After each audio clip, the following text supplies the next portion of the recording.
October 15th. Richard Johnson went to prison, sentenced to 20 years. He was nearly 50. By the time he got out, he'd be 70. Prison was a dog-eat-dog world, and it was uncertain if Richard Johnson, accustomed to a life of luxury, would even survive. Even if he were fortunate enough to make it out alive, the outside world would have undergone earth-shattering changes in those 20 years.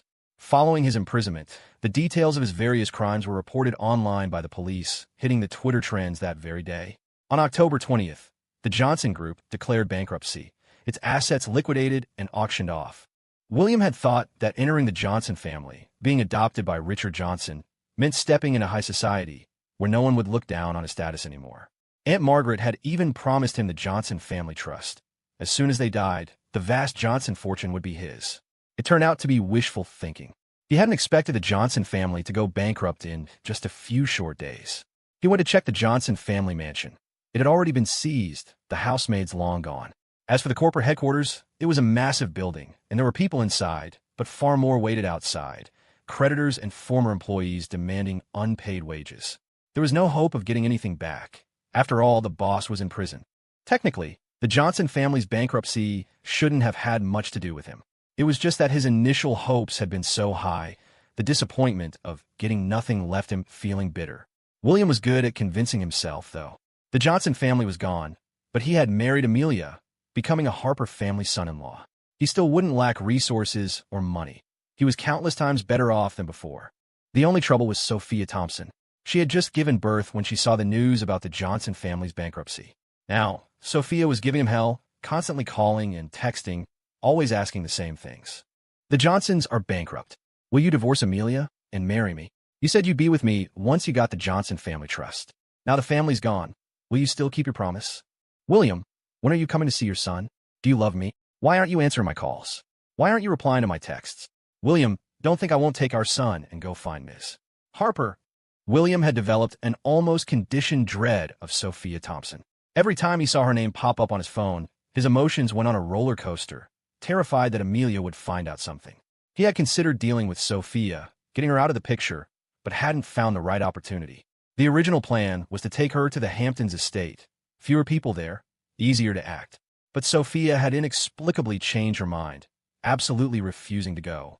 After giving birth, she checked into a postpartum care center, with William footing all the bills. William was genuinely scared Amelia would find something out, so he hadn't dared to make any rash moves. Then, just 3 days after the Johnson Group declared bankruptcy, a group of people, accompanied by the police, showed up looking for him. The reason? He had apparently signed some kind of legal representative agreement. Now that the Johnson family was in trouble, he was saddled with their debt. The exact amount hadn't been calculated yet, but it definitely wouldn't be less than $1. $5 billion. $1. $5 billion. After all his years working in Hollywood, taking countless jobs, he hadn't even earned $100 million. Now, out of nowhere, he owed this astronomical sum. He couldn't repay it, even if he sold himself. When William heard the news, his vision went black, and he nearly fainted. He was completely dazed, unsure of who he was, where he was, or what was happening. I didn't sign anything. When did I sign as a legal representative? He wasn't an idiot. He knew you couldn't just casually sign agreements like that. If problems arose, the legal representative was the first to be held responsible. William refused to admit he'd signed it, until they produced the document.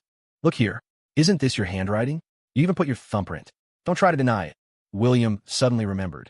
After he and Amelia got engaged, he had spent a couple of days staying with the Johnsons, keeping Aunt Margaret company.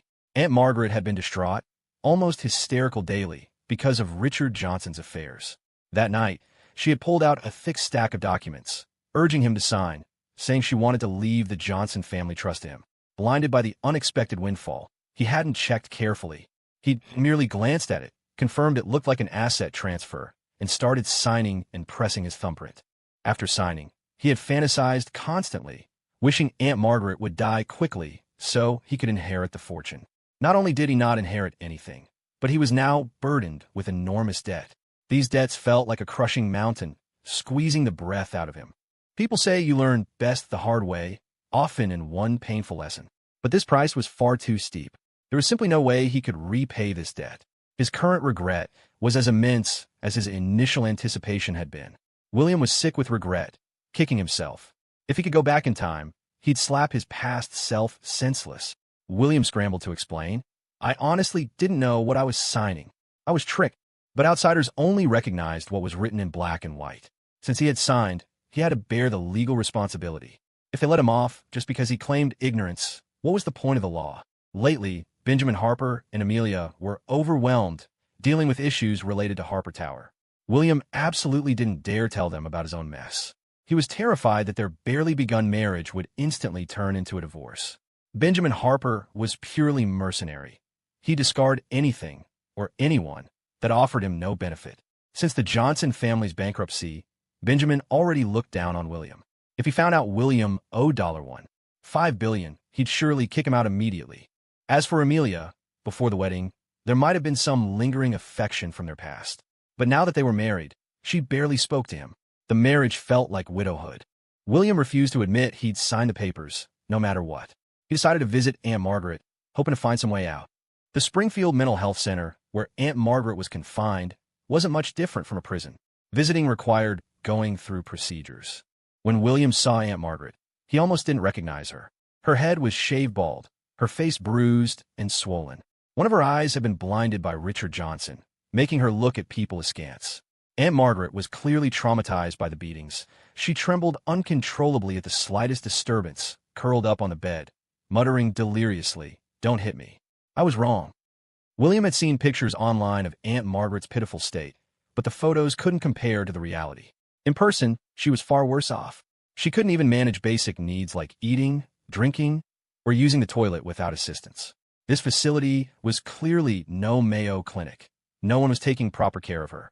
Even before getting close, William caught the foul stench of feces and urine. How proud and arrogant Aunt Margaret had once been, the beautiful, elegant Mrs. Johnson, to end up like this. For her, it was surely a fate worse than death. A look of disgust crossed William's face, and the stench drove him back. Suppressing a gag, he put on a mask before forcing himself to re-enter the room. William had consulted a lawyer. The only path forward now was to get Aunt Margaret to admit she had tricked him into signing those documents. He'd still face legal consequences, but it might at least lessen the severity. William secretly visited the Springfield Mental Health Center. Aunt Margaret Johnson was clearly unwell. Her speech was fragmented and made no sense. Anyone sane would lose their mind in a place like this. Sometimes, William genuinely wanted to kill her. After pressing her for answers repeatedly, Aunt Margaret finally snapped back to lucidity and recognized him. "William, what are you doing here? Please get me out of here. I can't take it anymore. I'm going crazy. My dear godson, you're like a son to me. If you take me out of here, I'll give you the entire Johnson family trust. And Richard Johnson? I want to call the police on him. He's the one who hurt me and dumped me in this godforsaken place. He belongs in prison." William listened, increasingly impatient. If there weren't people watching outside, he would have poured boiling water on her already. The pressure he was under felt like a spring wound too tight. He was on the verge of a breakdown. Angry, irritable, and filled with violent thoughts, William looked at Aunt Margaret like she was already dead. Seizing the moment while she was still lucid, William pulled out a copy of document and shoved it in her face. "Why did you trick me into signing this?" Aunt Margaret squinted at it with one eye, feigning ignorance. "Didn't you sign it willingly? I left my estate to you. Shouldn't you give me something in return? You signed as the legal representative of your own free will. I didn't force you. You didn't force me, but you deceived me. I had no idea that agreement was in those documents." William's eyes were bloodshot with rage, his entire body trembling. Startled by his sudden outburst, Aunt Margaret shrank back. Her instinct screamed that William was dangerous. "I'm mentally ill. Everyone knows that. You think I could trick someone like you? Be serious. You signed because you wanted the Johnson fortune. She might be crazy, but she wasn't stupid." William became her godson out of greed, for money, status, and power. She'd seen enough people in her life to know exactly what he was. Selfish, greedy, a spineless simp. Giving him the inheritance? Sure, but only if he was lucky enough to actually survive it. Back then, she had him sign the legal responsibility agreement so she could control him. As her son, his wins and losses would be hers too. If anything went down, no one would walk away clean. She learned that from Ethan Johnson. She hadn't bound him legally, and he slipped away. As Aunt Margaret rambled, her mind grew sharper. "You say I tricked you? Then show me the proof. It's all there in black and white. You signed it, even stamped your fingerprint. You're a celebrity. You expect people to believe you didn't know what you were signing. Before she could finish, William grabbed the electric kettle from the cabinet and hurled it at her. He didn't want to touch her. Too disgusting. The lid popped open midair, and scalding water spilled directly onto Aunt Margaret's neck. She let out a shriek, louder than any of her past manic episodes. William stared coldly at her writhing on the bed, curled up in agony. To him, she looked like a maggot, filthy and repulsive. His self-control snapped. You still think you're the Grand Lady Johnson? Let me tell you, the Johnson family is finished, bankrupt. You're $5 billion in debt. Even the house was auctioned off. And your husband, Richard Johnson, he's rotting in Springfield Correctional Facility for the next 20 years. You think you're getting out of here? You're dreaming. You killed your own daughter. And you lied to me, said Ethan Johnson did it. If I hadn't believed your crap, I wouldn't be in this mess. A lunatic like you should be dead. No, death is too easy. You deserve to rot alive in this place, covered in sores and filth for the rest of your miserable life. William's eyes were bloodshot, all patience gone. After throwing the kettle, he picked up the only plastic chair in the room and smashed it against Aunt Margaret. The curses pouring out of his mouth were vile. He didn't even know what he was saying anymore. Seeing her twisted face gave him sick satisfaction. Tears weren't enough. He wanted blood. But the noise had drawn attention. Staff burst in. William was escorted out of the Mayo Clinic and banned from returning. That lead was gone. But secrets don't stay buried forever. Sooner or later, Benjamin Harper would find out. William just hadn't expected it to happen so soon. When he got home from the Springfield Mental Health Center, something felt off. The atmosphere was tense. He walked in to find Benjamin Harper sitting stiffly on the couch, silent. His expression was severe, a deep crease between his brows. There was a palpable air of anger. William's heart dropped. His legs started to feel weak even before he got close. He turned to Amelia Harper, who stood nearby with her head bowed, hoping to glean some clue from her face, but she didn't look up. Where have you been? Benjamin Harper's voice was hoarse, but full of authority. William was terrified of him. Standing before his father, he lowered his head. Nowhere, just out for a walk. He hadn't told anyone about visiting Aunt Margaret. He had snuck around the past few days, knowing that if Benjamin Harper found out, the debt would be exposed. A group of people came to Harper Tower. They had this. Benjamin Harper flung a folder of documents at William's face like a slap. They said you owe them money. What the hell is going on? William dropped to his knees. Dad, I'm sorry. It wasn't my debt. It was the Johnson family's. Aunt Margaret tricked me into signing a document that made me legally responsible. I didn't know, really, I didn't. He scrambled to explain. Benjamin Harper's breathing turned heavy, veins bulging on the back of his hands. He raised one and slapped William across the face. William didn't dare dodge. He just took it, but one slap wasn't enough. The next was a punch, square on the nose. Blood poured out. Are you an idiot? Benjamin Harper jabbed a finger at his face. You signed a contract like that? She tricked you? Were you illiterate? William told him everything, kneeling, begging for forgiveness. Gone was the arrogance. He looked completely defeated. You really thought you could just waltz in and take someone else's inheritance? That she'd give it to you over her own son? If it weren't for your mess, Harper Enterprises wouldn't be in this kind of trouble. Blame kept piling on. William dared not speak. Then came the final blow. Get a divorce. Benjamin Harper threw divorce papers on the coffee table. He flung a pen onto the floor. Pick it up. Sign it. If he divorced Amelia now and left Harper Enterprises, wouldn't he be hounded to death by debt collectors? As the legal representative of Johnson Holdings, with Johnson Materials gone, there was no escape for him. After legal enforcement, he'd face not only hefty fines, but also consumption restrictions. Once blacklisted on the credit report, he wouldn't be able to work, and in severe cases, he could even face criminal charges. As an actor, he had painstakingly climbed the ladder in Hollywood for years to achieve what he had today. Now, because of this, he couldn't get gigs, couldn't film movies or appear on variety shows, and lost all his endorsements. Effectively shelved. Currently, only his agent, Lillian Bennett, knew about this.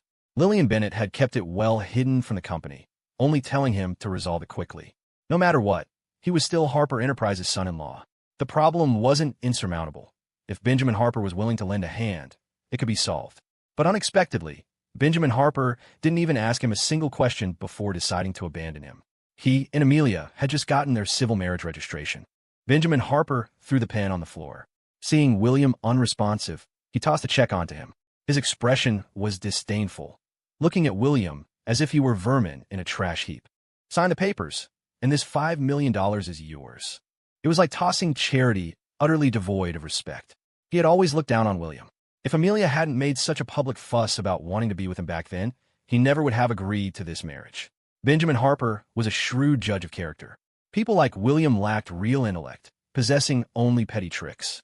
They had no vision, only a greed for small advantages. It was precisely this pettiness that allowed Margaret Johnson to deceive him. Getting scammed by someone with Munchausen syndrome was humiliating just to talk about. William couldn't work now, but he had a house and a car. Giving him $5 million was more than enough for him to live comfortably for the rest of his life. Benjamin felt he was already being very generous, especially since, recently, due to issues with substandard steel, many properties were stuck on his hands. The real estate market had been hyped up recently. In just 1 month, prices per square foot soared from a few thousand to $3K, $4K. Harper Enterprises already had real estate holdings, and Benjamin Harper had stockpiled many properties, even buying more opportunistically, waiting to sell at a high price for a massive profit. But now, news of his collaboration with the Johnson family had leaked to TMZ and was trending on Twitter. Buyers worried about the quality of the houses, and coupled with the currently inflated prices, no one wanted to buy from him. This meant the properties he acquired at high prices could only be sold at a loss. With too many properties stuck on his hands, recouping his investment was difficult. If they couldn't be sold, the losses would be incalculable. He'd been overwhelmed by this housing issue lately, so stressed that his hair was thinning drastically, his temples already gray. Seeing William kneeling silently on the floor, his anger flared, his patience completely gone. He lifted his foot and kicked William hard in the shoulder, knocking him to the ground. Still enraged, he stood up and kicked him several more times, his eyes flashing menacingly. "Get up and sign the papers. Don't make me repeat myself." Unsure where he'd been kicked, William gagged but didn't vomit, though the metallic taste of blood filled his throat. He stared at the check on the floor, resentment filling his heart. Ethan got $1. $5 million, but he only got $5 million? Why? If Amelia hadn't tempted him back then, insisting he become the Johnson family's godson, he wouldn't be in this mess. It was all Amelia's fault. Why should he suffer like this while the person who ruined him got a happy ending? It wasn't fair. William trembled. Onlookers assumed it was from the pain of the beating, but in reality, he was shaking with rage. Anger and resentment threatened to consume him bit by bit. He clenched his fists so tightly his knuckles turned white. Benjamin Harper stood before him, looking down. "If you don't sign, you won't even get the $5 million. The day the Johnson family's trouble surfaced, Benjamin Harper had wanted to call off the marriage. Who knew William would act so fast, taking Amelia to get their civil marriage registration right after lunch, even posting photos on Instagram? At the time, rumors were swirling online that Amelia was still hung up on Ethan, that her behavior at the wedding ceremony showed she didn't want to marry William and wanted out. After the photos and marriage certificate were posted, much of the online speculation died down, salvaging some of their reputation. But now, William had caused this colossal disaster. Benjamin, who already disliked him, now felt he was utterly hopeless, a complete waste. What use was a man like him? Useful for stirring up trouble?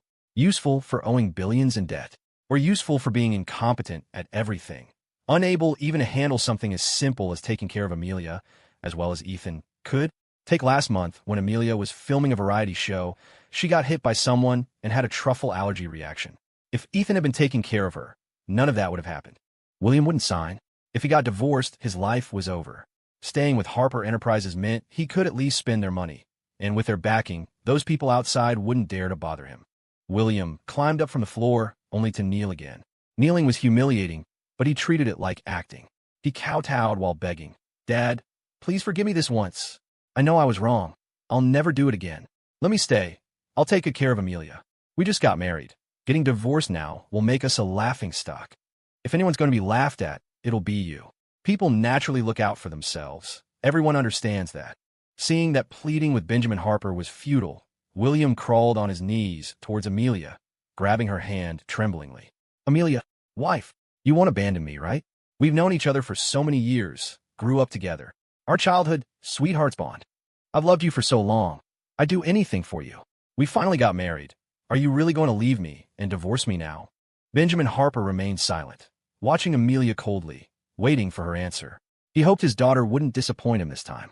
William was now nothing but a burden. Being with him would only drag her down, like a camel overloaded in the desert. It might not seem like much at first, but over time, it's often the last straw that breaks its back. William could very well be that last straw. Amelia, bit her lower lip, glancing briefly at William before quickly looking away, unable to meet his eyes. Dad had already discussed the divorce with her, pointing out the many disadvantages to her, urging her to cut her losses and not persist in this mistake. It was only human nature to seek advantages and avoid harm, to choose the more beneficial path. She couldn't knowingly walk into a swamp, could she? Amelia felt a pang of pity, mixed with shame. She had wronged William. They had known each other for over 20 years, closer than family. When Benjamin Harper used to be busy, it was always William who kept her company at home. Just calling out to her wouldn't work. If anything, it would only annoy her, make her think he deserved it. So instead, he needed to trigger some adrenaline bonding. Amelia, we grew up together. Don't you remember, when you were 10, your birthday wish at the charity ball was to marry me? To stay with me forever? I never forgot. We finally had our wedding, and now that something's happened to me, you're going to leave me again? Again? Why again? When we were 18, just because we were close, your Benjamin Harper looked down on me. He thought I'd be a bad influence and insisted on sending me abroad. I knelt down and begged you both, just like I'm doing now. And what did you do? You locked yourself in your room and wouldn't even look at me. In the end, I was dragged into a car and forced out of the country. Do you have any idea what I went through out there? I didn't speak the language. I didn't understand the culture. I couldn't stomach the food. I got scammed out of my money, had my phone stolen, even got caught in a shooting on the street. I nearly died, more than once. They were in high school, still discovering their feelings. He and Amelia had fallen for each other. But when Benjamin Harper saw their chat messages, he blew up and cut all ties by shipping him overseas. Everyone had been in the wrong, but he was the only one punished. All because he was just a chauffeur's son, easy to discard. If only Amelia had stood up for him back then, had fought for him, he wouldn't have had to suffer so much abroad. Because of it, Amelia always carried guilt. When he returned, she used her money to build his acting career, gave him resources, did everything to cheer him up. Whenever he was sick, a single call would bring her running, even if it was the night of her philanthropic gala. Don't you remember? When you were little and had a fever, I stayed by your side all night. When you were scared of thunderstorms, I slept on the floor next to your bed. The time you got lost, I found you and carried you home. If it weren't for me, you'd have been taken by human traffickers. After your mom died, your dad was too busy to be there. I cooked you birthday pasta for your birthday charity ball. We went to school together. I was always by your side. And you abandoned me because you were too scared to stand up to your Benjamin Harper. You wouldn't even see me once. Do you know how much I hated you back then? But when I saw you again after coming home, none of that seemed to matter anymore. I finally made it back, and you're with Ethan now. You threw away your childhood promise, and you threw me away too. But did I say anything? I know I'm not good enough for you. I just kept taking roles, one after another, trying to make it in Hollywood, trying to be worthy of you. I thought if I stayed by your side long enough, one day you'd finally see me. William's eyes turned red, his voice thick with emotion. He paused, coughing violently, each cough tearing at his chest and stomach. He gripped Amelia's hand tightly. What began as an act to spark some emotional sympathy had become real. He wasn't just putting on a show anymore. He truly felt the pain, the bitterness. I waited so long for you to come back to me. We got married, had our civil ceremony, became husband and wife in front of everyone. And now, just because I made a mistake, you want to divorce me? Amelia, have you forgotten who convinced the Johnson family to adopt me? You didn't even talk to me about it. You and your Benjamin Harper made that call. I followed your every wish, and now that I messed up, you tossed me aside like garbage. If it weren't for you, would I have fallen into that trap and made such a mistake? Actions have consequences, and those consequences started with Amelia. If she hadn't been unwilling to let go of Ethan, hadn't wanted revenge, hadn't pulled him in her plan, would he be like this? William's lips curled. Not quite a smile, not quite a cry. You call me when you need me, and throw me away when you don't. What am I to you? Not even a dog. Just a tool you use to get back at Ethan. Amelia stumbled back a step, but William's grip was unrelenting, like a venomous snake wrapped around her arm. His face was twisted in pain and rage, accusing her with everything he had. She couldn't pretend to feel nothing. She wasn't made of stone. If she couldn't forget 3 years with Ethan, how could she forget 20 years with William? People raise a bunny for that long and feel attached. He was a person. Amelia said nothing. There was nothing to refute. Everything William said was true. She looked at William's pain, his dried-out throat, his hoarse and cracking voice. Benjamin Harper sensed things were getting out of hand and stepped forward, furious. Enough with the sob story. Sign the divorce papers. I tried to be civil, but you're forcing my hand. He reached out to strike William, but Amelia suddenly threw herself in front of him. Dad, move, Benjamin Harper ordered. Amelia shook her head. She glanced behind her at the kneeling William, then clenched her teeth and knelt beside him. Benjamin Harper looked at the scene in disbelief, laughing angrily. What the hell is this? You're begging for this loser. Dad, William's right. It is my fault he ended up like this. If I hadn't insisted on marrying him, if I hadn't made you reach out to the Johnsons and get him adopted, he wouldn't have fallen for Margaret Johnson's lies. It all started because I ran out on my wedding. If she had just stayed at the gala and gone through the motions with Ethan, none of this would have happened. Or if, after breaking off the engagement, Harper Enterprises hadn't tried to smear Ethan to save face, he might not have retaliated either. She had been in denial. But now, with everything falling apart, she could no longer avoid the truth. So what are you saying now? Benjamin Harper glared at her and William. I insisted on marrying William. Now that he's in trouble, I can't just walk away. I won't divorce him. Smack. Benjamin Harper slapped her hard. Amelia's head snapped to the side, her hand hitting the floor for balance. She stared blankly, then looked up at him, her eyes filled with hurt. He had never hit her before. Not when she was little, not when she made mistakes. He'd always punished her with cold silence or grounded her in a room. He had been strict, but he loved her. When she skipped the gala to see William, he had yelled at her over the phone, lectured her, for her own good. When she insisted on marrying William, he disapproved, but gave in. Benjamin Harper was a man of ambition, but he also wanted Amelia to marry someone who truly cared for her. First Ethan, then William, men he thought she could control. But it turned out, he'd misjudged them both. Sentimentality when it doesn't count. And now you choose to be sentimental? Who are you putting on a show for? Benjamin Harper pointed at Amelia, his hands trembling with fury. Benjamin Harper wasn't a man driven by sentiment. Too long in the world of business had taught him to view everyone and everything through the lens of potential gain. His world had slowly simplified into two categories, useful or useless. Before the Johnson family's downfall, William held some strategic value in his eyes. But now, with the Johnson family reduced to a disastrous mess, William was nothing more than a disease-ridden bug crawling on a trash heap. He did love Amelia. She was his own flesh and blood, after all. When her cooperation wasn't required for his plans, he could afford to respect her opinions, even tolerate her stubbornness. But his tolerance had its limits. Benjamin Harper embodied the authoritarian parenting style. He wouldn't brook any challenge to his authority. I've indulged you far too much. That's why you become so utterly defiant. Amelia tried to reason with her father. It's not as if our family can't afford to support one more person. Why are you so determined to kick William out? Support? Benjamin Harper scoffed derisively.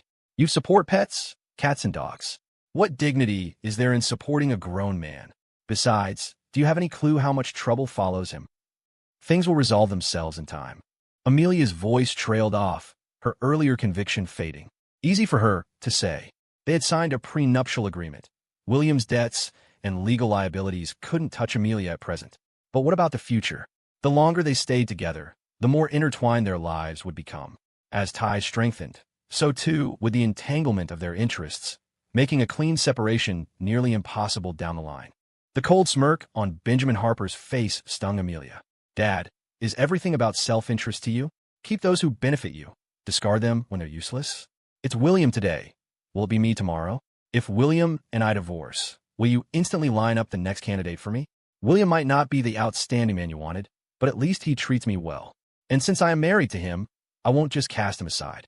It was like the vow Pastor Smith had elicited at the wedding. For richer, for poorer, in sickness and in health, forsaking all others. Amelia firmed her resolve, her gaze meeting her father's steadily. Benjamin Harper's sneer vanished, replaced by a cold mask. He stared at her, his hands clenching into fists at his sides as he fought the overwhelming urge to strike her. So this was how his own daughter saw him. He couldn't deny that self-interest often ruled the adult world. But when it came to Amelia, he truly felt he had done everything he could, the best he knew how. Benjamin Harper had lectured Amelia before. You could choose a man for his looks, for his wealth, even for his prowess in the bedroom. But the one thing you should never choose him for was simply because he's good to you. Love and being treated well were fleeting, intangible things that could vanish in an instant. Clearly, Amelia had forgotten his teachings. They were both consumed by anger. Lecturing her now would be utterly futile. She wouldn't hear a word of it. A bit of stubbornness could be seen as character, but this level of defiance was just self-destructive foolishness. Some lessons couldn't be taught with words alone. Only after she'd run headlong into a wall herself would she truly understand. As if coming to a realization, Benjamin Harper unclenched his fists. Fine. Since you can't bear to part with William, you can get out and take him with you. Amelia stood frozen, motionless, as though the words were a physical blow that left her stunned, wondering if she'd heard him right. Benjamin Harper delivered his ultimatum. You want to be with William? Fine, but don't ever set foot in this house again. Harper Enterprises will have nothing more to do with you. And as far as I'm concerned, I no longer have a daughter. Amelia shook her head, her voice raspy. Dad, don't call me Dad. Benjamin steeled himself. Get out, now. Save me the trouble of forcing you onto the next highest bidder later, since I'm apparently such an opportunist. He was forcing her hand, making her choose between her father and her husband of mere days. Amelia was torn, unable to comprehend why her family couldn't make room for the man she loved. William's heart hammered against his ribs. This was not the outcome he'd envisioned. If Amelia was truly cut off from Harper Enterprises, their marriage became utterly meaningless. Still, Benjamin Harper likely wouldn't be that heartless, William reasoned. Amelia was his only child. Since his wife's passing, Benjamin had dedicated himself entirely to his work and raising Amelia. He hadn't remarried, nor had he strayed like Richard Johnson, accumulating mistresses and illegitimate children. The vast Harper Enterprises fortune had to go to Amelia eventually. Benjamin's threats today were surely just bluster, fueled by anger. Convinced of this, William resolved to cling tightly to Amelia. Amelia, William called her name, his expression full of carefully crafted anguish. Forget it. Let's just get a divorce. I'll leave on my own. Don't fight with your father over me. It's not worth it. You'll still be Lady Harper. As for me, I guess we just weren't fated to be together. Amelia's heart clenched, deeply moved. She snatched William's hand and rose to her feet. Dad, I'm sorry, she declared. I choose William. And with that, under the stunned gazes of everyone present, they walked hand in hand out the main doors of Harper Enterprises, enacting a scene straight out of some cheesy television drama about lovers defying the world for their forbidden romance. This time, Benjamin Harper was so enraged he nearly lost his balance. He stumbled back and sank onto the sofa, his right hand gripping the armrest with white-knuckled force. Seeing his employer close his eyes, Mr. Stevens quickly poured a glass of lukewarm water and brought it to Benjamin Harper's lips. Benjamin Harper managed 2 sips before he could finally catch his breath. Am I a failure as a father, Stevens? He asked, his voice strained. You've done admirably, sir, Mr. Stevens replied promptly. Have I? Benjamin murmured, unconvinced. He couldn't help but wonder. What if he'd simply acquiesced when Amelia first expressed her reluctance to marry? Would things have spiraled so dramatically out of control? At the time, his reasoning had been simple. William was Amelia's own choice. They were engaged, the invitations had gone out, the Rosewood Grand Hotel was booked. For her to suddenly back out then would have caused chaos and embarrassment. Running away from the wedding once was bad enough, but attempting it twice? She was treating the sanctity of marriage like a joke. That was why he'd been adamant. The wedding had to proceed. And that insistence. Who could have foreseen this outcome? He had truly reaped what he'd sown. Amelia walking out on her family for William's sake had cut Benjamin Harper to the core. But Benjamin Harper didn't relent. He revoked Amelia's access to her trusts, specifically naming the Johnson Family Trust, confiscated the keys to her house and car, and froze all her credit cards. Furthermore, he made calls and posted a pointed message on his Instagram feed, explicitly forbidding anyone within their social circle from offering Amelia any assistance. Amelia, fiercely proud, saw her father's Instagram post and felt too humiliated to even consider asking friends for financial help. Moreover, Benjamin Harper instructed Aaron to convey a clear message to Amelia. Since she had chosen to sever ties with her family over a man, she was henceforth forbidden from using family funds or leveraging family connections. Every expensive piece of jewelry, every designer handbag, every costly outfit she owned, items easily worth tens of thousands, had been provided by him. If she possessed such noble pride and truly intended to share William's hardships, then she should never expect to turn to him again. The underlying message was clear. You couldn't have it both ways. Aaron conveyed Benjamin Harper's message word for word, but before ending the call, he added a piece of advice. Ms. Harper, your father only said those things out of extreme anger. If you just apologize sincerely, show him you'll listen, I'm sure he'll forgive you. Despite the clear warning and the offered lifeline, Amelia didn't waver. She didn't turn back. In Amelia's eyes, Benjamin Harper was simply forcing her hand. When she'd initially said she didn't want to marry William, he had insisted she go through with the wedding ceremony. Now that she was married, the moment something went wrong, he was demanding a divorce. What was she in Benjamin Harper's eyes? A bunny plush he could manipulate at will? She was a grown woman. Why couldn't she make her own decisions? Why did she have to obey him in everything, unable even to control her own marriage and relationships? The more Benjamin Harper threatened her, the less Amelia wanted to yield. William's words had also stirred memories of high school. Benjamin Harper had always been strict with her. She had feared him since childhood. Even when she knew Benjamin was wrong, she never dared to contradict him. Her rebellious phase might have come late, but it had arrived. News quickly spread that Amelia had broken ties with her family over a man. This feeling of defying the world for love might seem romantic to a child, but to others, it just looked like she was an idiot willingly inviting hardship. A few friends still cared about Amelia's situation, calling and texting her privately, but Amelia didn't reply. The cards linked to her accounts had been frozen.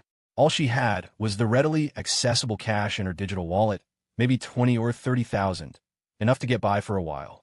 She could no longer go to the apartments and condos she'd bought before. After all, her family had paid for them. She moved into William's apartment near Harper Tower. The monthly rent was $10,000, and with only a week left until the end of the month, they needed to find a suitable place quickly. William's current situation meant he couldn't book any jobs, bringing his income to zero. Leaving Harper Tower also meant facing breach of contract penalties, worsening his already staggering $300 million debt. As for finding a new job, how could he manage when his ID was effectively unusable? And the kind of manual labor jobs that didn't require ID, he was too proud to stoop to that. For now, Amelia's plan was simple. Find a cheap place first, then slowly look for work. She had, at least, worked at Harper Enterprises and had some experience. Surely, in a city this large, she could find a job capable of supporting two people. Amelia made a trip back to the apartment she had once shared with Ethan, packing a few changes of clothes. Proudly, she left behind all the expensive bags and jewelry. When it came to house hunting, Amelia found a two-bedroom apartment. It was far from the Westbrook district, but there were subway and bus lines nearby. The neighborhood wasn't great, but the main draw was the cheap rent, $2,500 a month. Amelia had never known rent could be so low. After they finished moving, William held Amelia's hand, his heart aching for her. He promised her repeatedly, "Amelia, thank you for choosing me, for sacrificing so much for me. I swear I'll work harder to treat you better in the future. I will never let you down."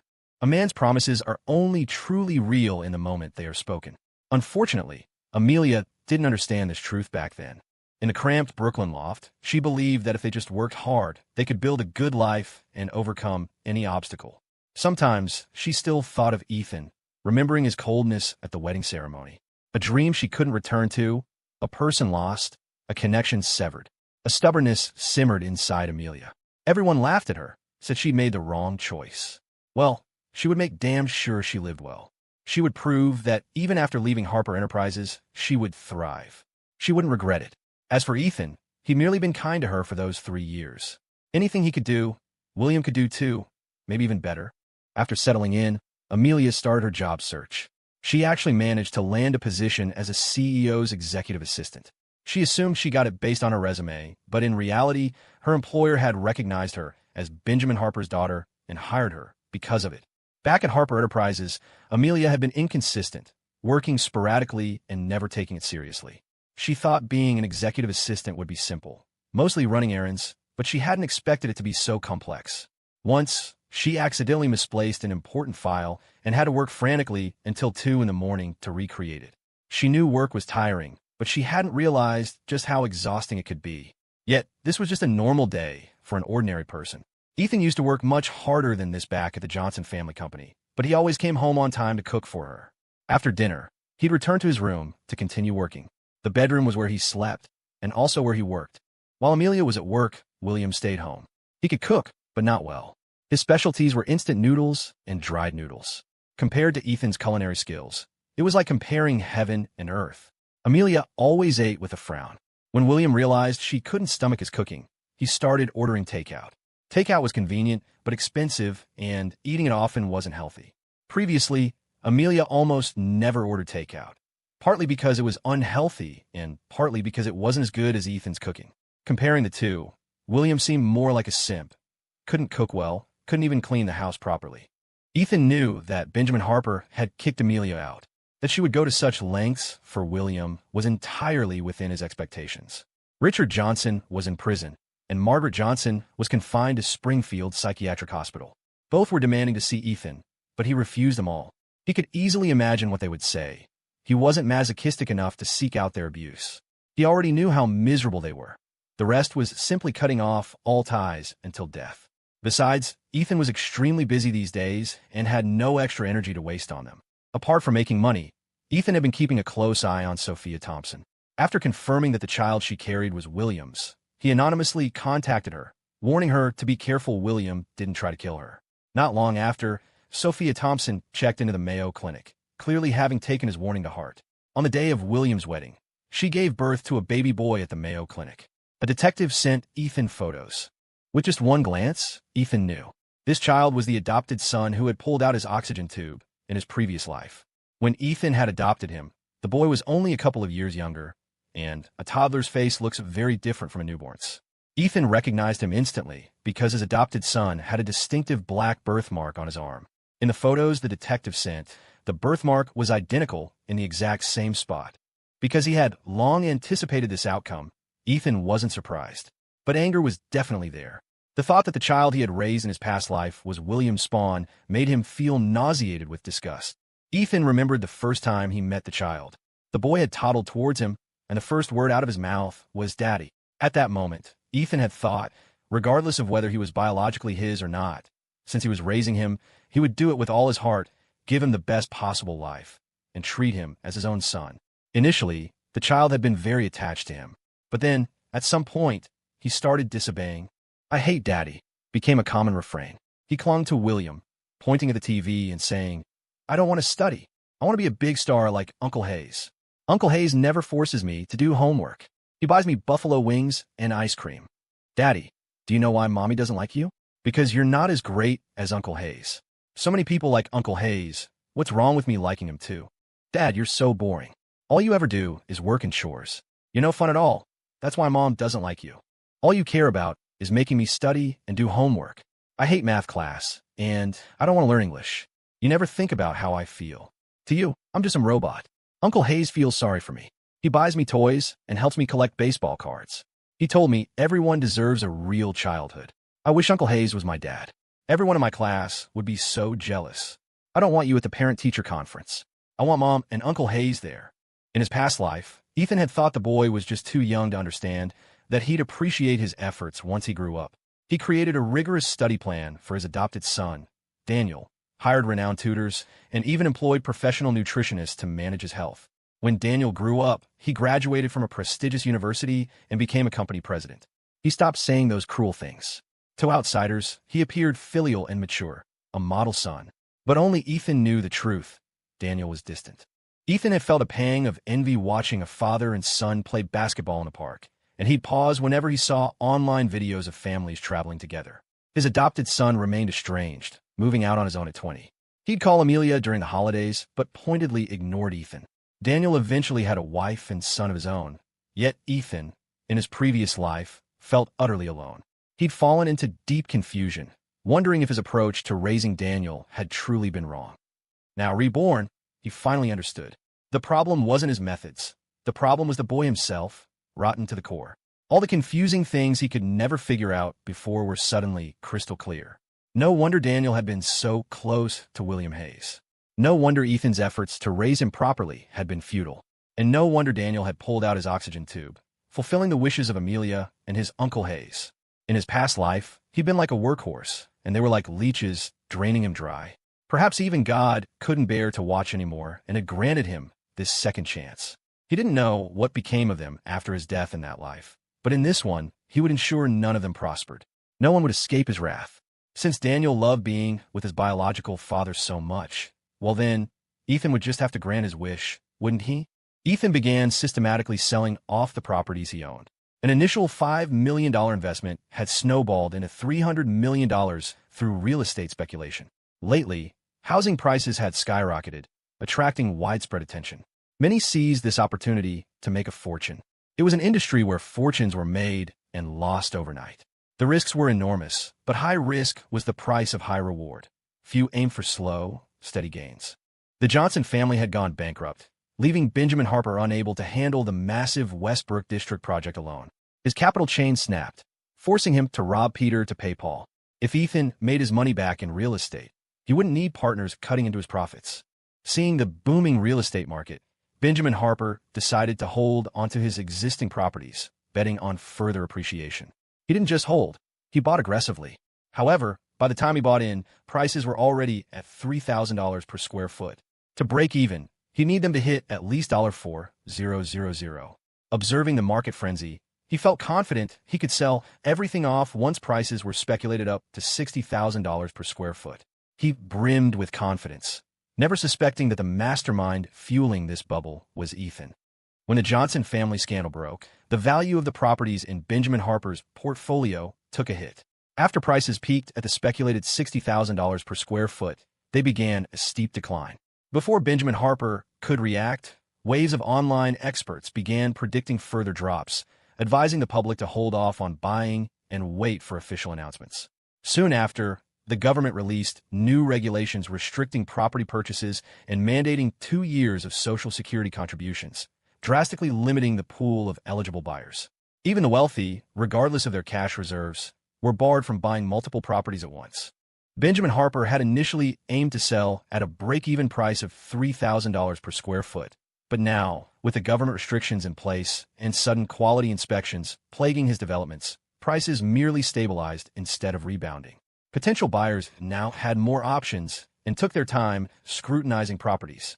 After all, a house isn't a car you can easily fix. If shoddy construction led to a collapse, the consequences would be catastrophic. Despite Harper Enterprises issuing constant reassurances that their buildings met quality standards and posed no risks, buyers remained unconvinced. Benjamin Harper had invested over $1.5 million in these real estate ventures, but sales weren't generating even a fraction of that amount. Looking over the accounts, Benjamin Harper saw red, then black. He coughed up a mouthful of blood and promptly fainted. Fortunately, his assistant and secretary were present and rushed him to the Mayo Clinic. Benjamin Harper knew the losses would be severe, but he hadn't anticipated the sheer scale of the disaster. He had watched the Johnson family's bankruptcy with detached amusement, never imagining his own turn would come so swiftly. How could he possibly fill such a massive financial hole? If he couldn't, his only option was selling the Westbrook District land, a prospect he loathed. His only immediate recourse was to find a partner for a capital injection. But which family possessed the resources and the willingness to bail him out? Benjamin Harper mulled it over and landed on the Yan Group. If he offered them 10% of the profits, would they be willing to invest and help him weather this storm? He wasn't sure. After all, the Yan Group had recently helped Ethan quash those online attacks. Could the two already be in cahoots? The thought sent another surge of blood rushing to his head, making him dizzy. He quickly shut his eyes, leaned back against the pillow, and gulped for air. "Mr. Harper, are you all right?" his assistant asked worriedly from the bedside. "Should I call Mrs. Harper and ask her to come?" Mentioning Amelia only agitated him further. "I'm fine," Benjamin snapped. "Don't call her. Not unless she divorces that William Hayes." Despite his harsh words, it was clear he secretly longed for Amelia's presence, though his pride wouldn't let him admit it or back down. He knew that compromising now would set a precedent. He had to hold firm. Given time, Amelia would learn the importance of money and realize William Hayes wasn't worth $1.5 million. The assistant discreetly texted Amelia anyway, urging her to come see her father. Amelia's immediate reaction was suspicion. She figured the assistant was just trying to trick her into coming back. After all, her father had seemed perfectly healthy, energetic enough to hit someone when she'd left. So, Amelia cautiously replied, "I'll come back if he agrees to see William Hayes with me." The assistant stood by the door, gazing at Benjamin Harper lying pale-faced under the forge drip, his hair looking grayer than usual. Stripped of his title as chairman of Harper Enterprises, he was just a father. The assistant hoped his daughter would grasp the situation, mature quickly, and step up to share some of the burden.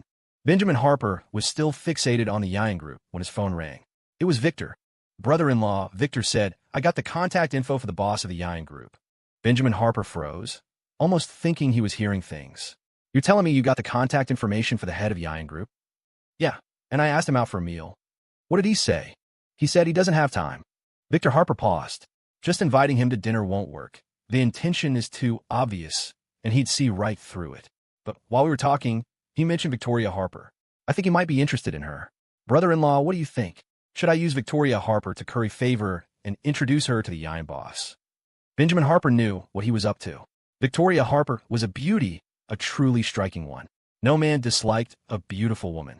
Victoria had never lacked suitors growing up, and after she came of age, some even wanted to marry her for strategic alliances. Unfortunately, Edward Harper died early, and while Victor Harper talked big, he couldn't actually control Victoria Harper. Victor setting his sights on Victoria now was likely half motivated by revenge for her stabbing his palm with a fork. His hand was still aching.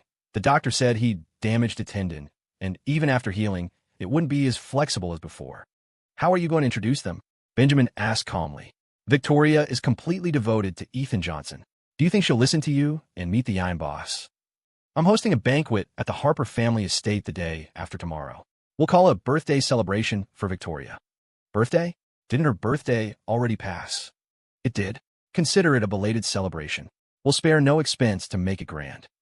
Benjamin still had doubts, but Victor continued, Don't worry, brother-in-law, I'll handle everything. The Yian boss said he'll be there, and Victoria will come back too. Once Victoria marries him, with that connection, how could we not help you? Just wait for the money to roll in. Don't be so confident. This isn't that simple. Benjamin couldn't help but throw cold water on his enthusiasm.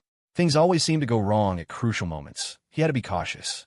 Victor, however, wasn't concerned and didn't take Benjamin's words seriously. The Yian boss is coming for Victoria. As long as we handle Victoria for him, there's no problem. If the soft approach doesn't work, we'll use force. We'll wrap her up and deliver her to his room. Victor let out a meaningful laugh. She'll have to submit whether she wants to or not. Deep down, Victor looked down on women. He believed women were men's playthings, tools for childbirth, like dependent vines clinging to men. Sending Victoria to a powerful boss was doing her a favor. Victoria should be thanking him. After all, not just any woman could marry such a rich and powerful man. Offering herself was her honor. Once she became Mrs. Yian Group, she would have reached the pinnacle of life. So, in Victor's view, Victoria wouldn't refuse such a good opportunity. If persuasion failed, coercion would work. Women might say no at first, but they'd eventually give in, and then they wouldn't be able to leave even if they wanted to. Benjamin felt uneasy, a sense of disquiet settling in. It all felt a bit too coincidental. Just as he ran into trouble and needed investors, Yian Group conveniently appeared. Don't you think it's too much of a coincidence? The famously mysterious Yian boss was suddenly contacted by Victor. It looked suspiciously like a trap. Well, truth is stranger than fiction, and it's not entirely a coincidence. We've been asking about Yian Group all year, after all. Brother-in-law, stop overthinking. Just think of it as your bad luck ending and good fortune knocking on your door. I ran into a fortune teller on the street recently and paid him to read your fortune. Guess what? He said you'd recently encounter petty people and lose money, but you'd soon meet a benefactor. See how accurate that is? So just relax. Nobody stays unlucky forever. When your Westbrook District project makes money, share some with me, okay? Victor rambled on, giving Benjamin a headache. Benjamin pinched the bridge of his nose. Fine. Since you've already made the arrangements, I'll definitely be there the day after tomorrow. Then take care of yourself. I heard you kicked Amelia Harper out of the house recently. She's immature right now. Don't take it too hard. I'm sure she'll understand your good intentions soon enough. Victor offered hollow comfort over the phone. Mentioning Amelia Harper just made Benjamin feel weary. Let's not talk about her. I'm tired. With that, he hung up. Elsewhere, didn't they say Amelia Harper graduated from a prestigious university? How come she doesn't know how to do anything? She even messes up generating reports. What can she do? I bet she just bribed her way through school. Cut her some slack. She's Lady Harper, after all, from a rich and powerful family.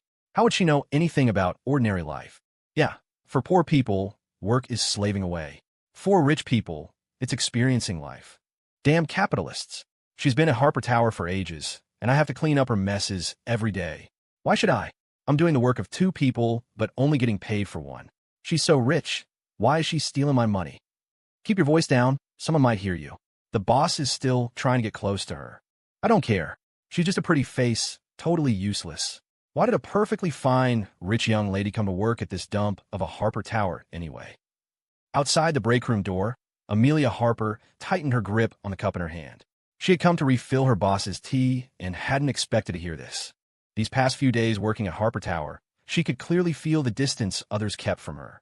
During lunch, Everyone else went in pairs or groups, leaving her alone. She used to think working was easy, simple tasks, flexible hours, friendly people smiling at her. Who knew the real work environment was like this? If you weren't competent, people called you useless and gossiped behind your back about being just a pretty face. She realized these were the exact words she used to throw at Victoria Harper. Now, it had all bounced back onto her, and she couldn't even refute it. She pushed the door open. The two who had been chatting animatedly immediately stopped, shot her a glance, and hurried out of the break room. Amelia Harper was isolated. She wanted to quit, but she had worked hard to find this job. The internship paid $3K, $4K a month. She never used to think twice about that amount. It was the cost of a dress, a pair of shoes, or some earrings, things readily available at home. But now, a $3K, $4K salary could cover rent and put food on the table for two people. Even that salary was only offered out of consideration for her father. If she had applied on her own merit, she probably would have been fired by now. Ding! Her phone's ringtone interrupted Amelia's troubled thoughts. She snapped back to reality, pulled out her phone, and saw it was a call from her uncle, Victor Harper. Uncle! Victor's voice came through the phone. Amelia, you've been away from home for so long. Are you settling in okay? Hearing a relative's concern, Amelia felt a sting in her nose. Yes, she lied. I'm doing fine. Amelia, it's better to be home and out here. There's nothing a father and daughter can't work through. Please, listen to me and come home. Benjamin Harper misses you. You're grown up now. Don't be so headstrong. Your dad has his own struggles. You need to try and understand him. He's had it tough these past few years. Amelia held the phone silently, but her eyes started to sting. Victor Harper's rambling voice continued through the receiver, slurring slightly and pausing after every few sentences, sounding like he'd been drinking. Uncle, have you been drinking? Yes, I've had a few, but I'm not drunk. Amelia's interruption almost made him forget the real reason for his call. Amelia, tomorrow night, I'm hosting a philanthropic gala at the Harper Hotel. Be there, keep an eye on the time. Philanthropic gala? What philanthropic gala? The rich had all sorts of galas, mostly excuses for people to show off and network. Victor Harper explained, Victoria Harper's birthday charity ball. I'm not going. The mere thought of Victoria Harper made Amelia's skin crawl with resentment and jealousy. She couldn't stand the woman. Why would she possibly attend her birthday charity ball? To watch her bask in the glory? Your father will be there too. I've picked out a man for Victoria Harper. We'll basically gift wrap her and send her off tonight. Amelia was stunned for a moment. Who did you choose for her? The head of the Iron Group. Being with him would be the best thing that ever happened to her. What if she refuses? Like father, like daughter, thinking along the same lines. Victor Harper, loosened by alcohol, drunkenly spilled the entire plan to Amelia. We'll drug her drink later, shove her into his room, and make it a fait accompli. She'll have no choice but to accept it then. Amelia couldn't believe Victor Harper would stoop to this. Her nerves tensed. Won't there be trouble? She murmured. It's our own Rosewood Grand Hotel. What could possibly go wrong? Besides, Victoria Harper's hardly as sane herself. Didn't you say you saw her going into the Rosewood Grand Hotel with some guy? She even managed to seduce Ethan. If we say she seduced the head of Yian Group, everyone will believe it. Just mentioning Victoria Harper and Ethan made Victor Harper grit his teeth with hatred. He couldn't wait to get his revenge. Once he had the Yian Group on his side, the first person he'd deal with was Ethan, running him out of Rosewood City. Don't you want a front row seat for such a spectacular show? You hate Victoria Harper more than anyone, right? Now your uncle is helping you get back at her. Amelia felt a flicker of temptation. The night after tomorrow? That's right, Victor Harper continued. Your father will be there. I'll put in a good word with him then. Uncle, can I bring William? Victor Harper, slurring his words from the alcohol, agreed readily. After hanging up, Amelia gripped her phone tightly. She had only missed their engagement party, and Ethan already wanted to call it off. If he saw Victoria Harper in bed with another man with his own eyes, would he still want her? Some men claimed they didn't care about a woman's purity, but deep down, they still saw losing her virginity as something shameful. Malice seeped uncontrollably from her heart. Her face darkened, her expression twisting ugly. She didn't think she was doing anything wrong. After all, she wasn't the one drugging Victoria Harper. She wasn't the one setting her up with the man. Besides, Victoria Harper was a loose woman anyway. She was just good at pretending in front of Ethan. Ethan had been fooled by her. She was merely trying to make Ethan see Victoria Harper's true colors. She was helping him cut his losses. She wasn't wrong. Once Ethan realized what kind of woman Victoria Harper truly was, maybe he'd even thank her. Amelia gradually convinced herself, and her conscience quieted. The fewer people who knew about this, the better. Back at the loft, Amelia simply told William they were going to the philanthropic gala at the Harper Hotel the day after tomorrow. William agreed immediately, assuming Amelia was making progress reconciling with Benjamin Harper. He couldn't stand another day in this dingy Brooklyn loft. He'd eaten takeout every single day since they'd left home. To make a good impression on Amelia, he hadn't even dared to order anything expensive. He was sick of it, feeling like he reeked of cheap takeout. Ethan was right there when Victor Harper called Victoria Harper. She cheerfully agreed, promising she would be there on time. Ethan knew immediately that Victor Harper was up to no good. "Your birthday was ages ago," he said. "Isn't it a bit late to be throwing you a makeup party now?" It was clearly a trap, and Ethan couldn't shake his unease. Victoria Harper squeezed his hand. "Don't worry, I know what I'm doing." She had her own plans, and Ethan chose to respect her decision, but he couldn't bear the thought of her going alone. "I'll go with you tomorrow night." "If you come with me, they won't even let you through the door," she replied. "How about this? Go to the Rosewood Grand Hotel early tomorrow, get a room, and wait for me. I'll come find you when I'm done." The suggestion held a hint of intimacy. Victoria Harper produced a key card and handed it to him. "Here's the key card." She had even prepared a key card. Clearly, she had anticipated this. Ethan took it. "What's your plan?" Victoria Harper said calmly. "No plan. Live and let live. If they don't mess with me, I won't mess with them. I'm very easygoing." Ethan's gaze deepened. "Take care of yourself." Victoria Harper chuckled. "Don't worry. I wouldn't want to cause you any heartache." On the day of the philanthropic gala, Ethan glanced at the luxury cars parked outside the Rosewood Grand Hotel. Victor Harper had clearly spared no expense for Victoria Harper's makeup birthday charity ball. You had to bait the hook to catch the fish. The more he invested, the greater his ulterior motives must be. When Ethan entered the Rosewood Grand Hotel, it wasn't crowded yet. Guests started arriving around 5 o'clock. The entire second floor was dedicated to the event. Ethan watched from a hallway vantage point, noticing the crowd was predominantly male. Victor Harper moved through the crowd, greeting guests. Ethan recognized several people. Benjamin Harper was there. Soon after, Amelia arrived with William. Encouraged by Victor Harper, Amelia approached Benjamin Harper. After a brief exchange Ethan couldn't hear, Benjamin Harper glanced towards William, his expression tight with suppressed anger. Likely mindful of the surrounding crowd, knowing losing his temper would cause a scene and embarrass him, he restrained himself. In the end, William and Amelia stood behind Benjamin Harper, heads bowed, looking subdued and careful not to step out of line. As if sensing his gaze, Amelia suddenly looked up and met his eyes. They weren't far apart. She clearly saw him. Ethan frowned, then turned and walked away. He expected Amelia to have him thrown out, but after waiting a while, nothing happened. Seeing that he was left alone, he found another spot to continue observing. At 8 o'clock, Victoria Harper finally made her entrance. Her arrival immediately captured everyone's attention. It was impossible to deny her stunning beauty. It wasn't just her looks, but the confident, almost defiant aura she projected. Every movement exuded charisma. Victor Harper approached her, leaned in, and said something quietly. Victoria Harper's expression remained unchanged. She gave a slight nod and followed him demurely to a corner. Victor Harper's face practically ached from smiling. Spotting Amelia Harper walk in with William Hayes, he quickly waved them over. "What took you so long?" "I just got off work." "Come, let me take you to see your father, Benjamin Harper." Victor Harper led Amelia Harper over to Benjamin Harper. "Brother-in-law, Amelia's here. Why did you bring her here?"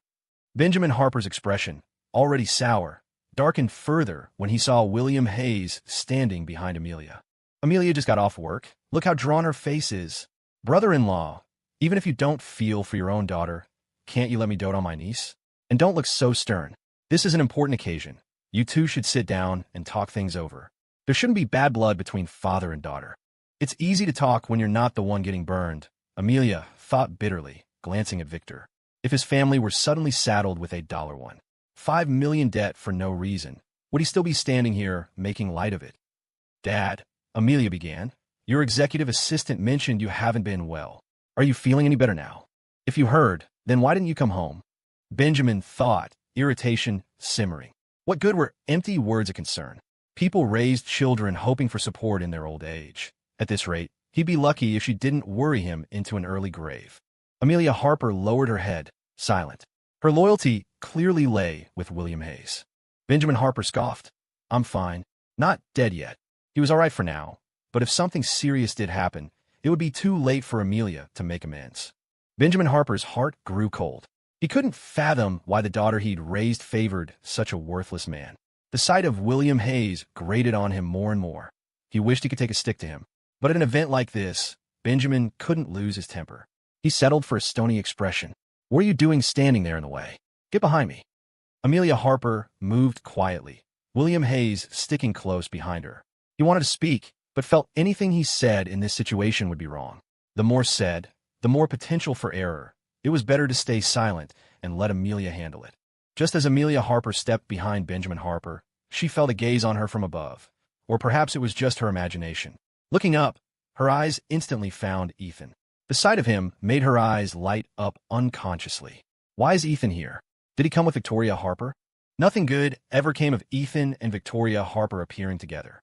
If Benjamin and Victor spotted him, they'd surely have security escort him out. But Amelia had other ideas. She wanted to lead Ethan to catch Victoria Harper red-handed, let him see the truth with his own eyes, and finally force him to give up on her. Amelia Harper was impulsive. One moment, she decided to commit to William Hayes. The next, any thought related to Ethan pushed William completely out of her mind. She didn't consider that even if Ethan wasn't with Victoria Harper, what difference did it make to her?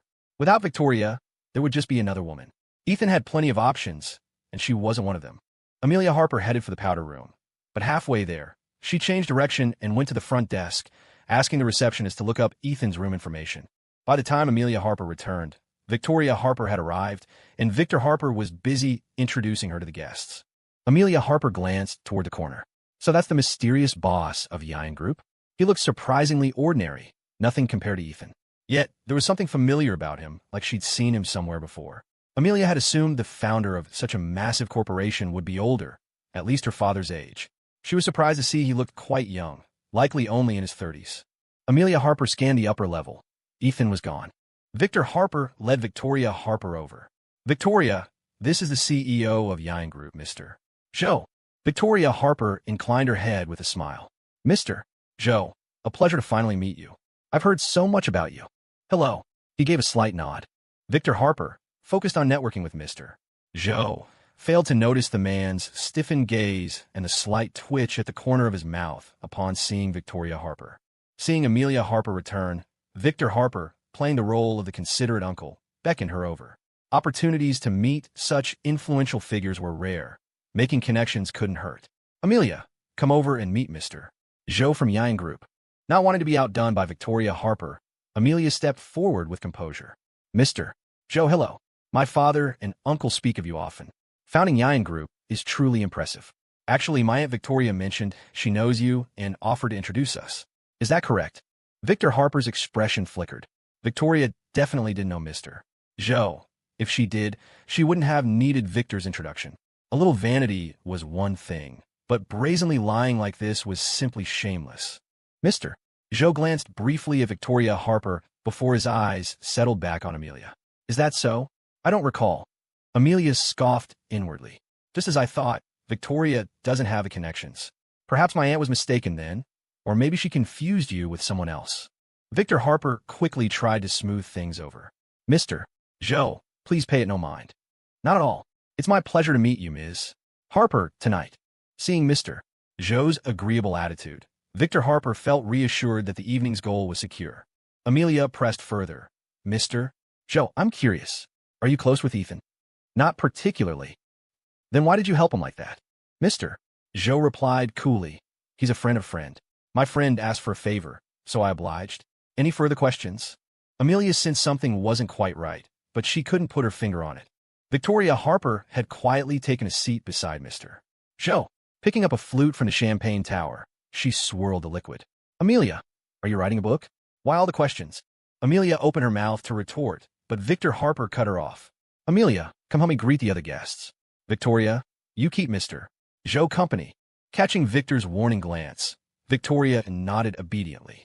"All right." Victoria was certainly acting the part of a docile younger sister today. Victor Harper suddenly felt the stinging pain in his hand ease. Amelia, however, knew Victoria wasn't usually this easy to handle. Why was she being so compliant now? Could she actually be interested in Mr. Joe? "Just as I thought," Amelia mused.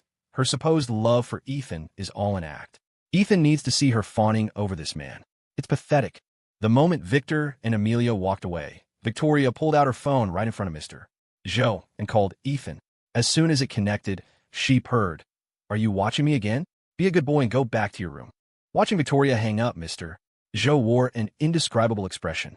He discreetly rubbed the goosebumps that had risen on his arm. If he hadn't witnessed it himself, he'd never have believed the typically cold and aloof Victoria Harper had such a clingy side. "Ms. Harper," he said quietly, "all the drinks set before you have been drugged." If she drank all that, he thought, the dose could be dangerous. Mr.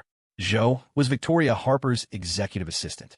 He often acted on her behalf when she preferred to remain behind the scenes, effectively making him her second-in-command. This woman was his boss.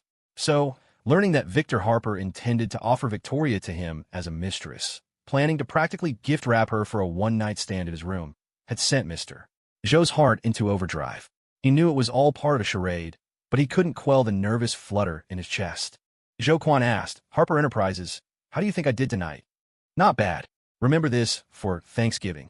This wasn't just any performance.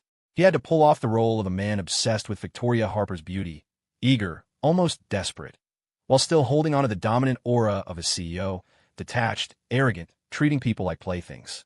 It had to be perfectly balanced. One misstep and it had come off as sleazy. Joe Kwan modeled his expression and mannerisms after Victoria Harper herself.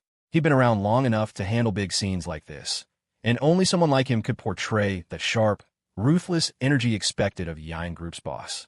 Judging from the stunned expressions on Victor and Amelia Harper's faces, it worked. Joe Kwan couldn't hide the smirk tugging at his lips. Victoria Harper had to remind him, "Ease up on the smile. You look like an idiot." Victor Harper pressed his lips together. People nearby kept stealing glances in their direction, too obvious to go unnoticed. To keep up the act, Joe Kwan leaned in close, lowering his head like they were sharing a private moment. "Harper Enterprises, the hallway and room surveillance has been wiped. What's the next step?" "No rush." Victoria Harper stared at her wine glass, lost in thought. After a moment, she looked toward William, her lips curling slightly, eyes dark with something dangerous. That look alone said it all. Victoria Harper was about to make a move. And if you crossed her, your night was about to go south. What's she planning? Find a way to send these drinks to William and Victor Harper. Victor Harper liked men, didn't he? Then she'd give him a proper gift. Landing someone like William, one of the hottest stars in the business, what a jackpot. Her words were laced with venom, like a death sentence dressed in silk. Even with her eyes closed, Victoria could feel the stares around her. To outsiders, she looked demure tonight, like a lamb being led to slaughter. Her phone buzzed twice. A DM from Ethan. The timing was just right. Seeing Victoria hadn't taken a drink yet, Victor Harper was getting impatient. He called over a few more people to toast Joe Kwan, dragging William in as well. Under their intense gaze, Victoria picked up her glass and drank, and kept drinking. Joe Kwan watched with alarm, but forced himself to stay composed, eventually shooting Victor a loaded smile. Victor misread it as a compliment and grew even more smug. If he could become the brother-in-law of Yang Group's future boss, things would finally turn around for him. Harper Enterprises looked glamorous on the surface, but it was rotting from within. One hit to the foundation, and the whole thing would collapse. He needed a powerhouse like Yang Group to prop him up. By 9:30, Victoria was thoroughly drunk, slumping onto the couch, barely able to sit upright. In her intoxication, she looked even more delicate, like a rare flower blooming in secret, impossible to resist. Her cheeks were flushed, lashes trembling as she lowered her gaze. Seeing the moment had come, Victor Harper put down his glass. "Mr. Joe, my sister's had too much. I'll have the bellman take her to her room." "All right." A bellman came over and effortlessly helped Victoria to her feet. She couldn't even stand, her face unnaturally red, her mind clouded. She mumbled, "Where are we going?" Victor Harper answered, "Taking you back to your room to sleep." "Okay, sleep." Everyone watched. Some instantly understood. Others stared, curious. Among the former were Amelia Harper and William. Amelia's eyes followed Victoria all the way into the Rosewood Grand Elevator. She'd heard of the dark, dirty things that happened in Hollywood, but this was the first time it was happening to someone she knew. Her uncle, setting up her aunt, delivering her to a stranger's bed in exchange for money and favors. And she just stood there, watching. Worse, some part of her even felt like Victoria deserved it. It's not like this was Victoria Harper's first time in the Rosewood Grand Hotel. Who knew how many men she'd slept with? She was probably rotten to the core by now. What's one more? She didn't deserve Ethan anyway. This was her fate. Honestly, being offered to someone like Joe, powerful, good-looking, not some pot-bellied old creep, wasn't even the worst outcome. She might even thank them later. Amelia clenched her fists, body trembling, face going pale, overwhelmed with emotion. William called out, "Amelia!" She snapped out of it, guilt flickering in her eyes. "What? Your uncle and that Mr. Joe, did they strike some kind of deal?" William had seen this kind of thing too often in the industry. Young stars forced into backroom deals. Get them drunk, send them upstairs, record the whole thing, then use it as blackmail. Rinse and repeat. Some even started seeing it as the norm. One night, one shortcut, and suddenly they're driving luxury cars and raking in money. He watched it unfold like a soap opera. Joe Quan left not long after Victoria was taken upstairs.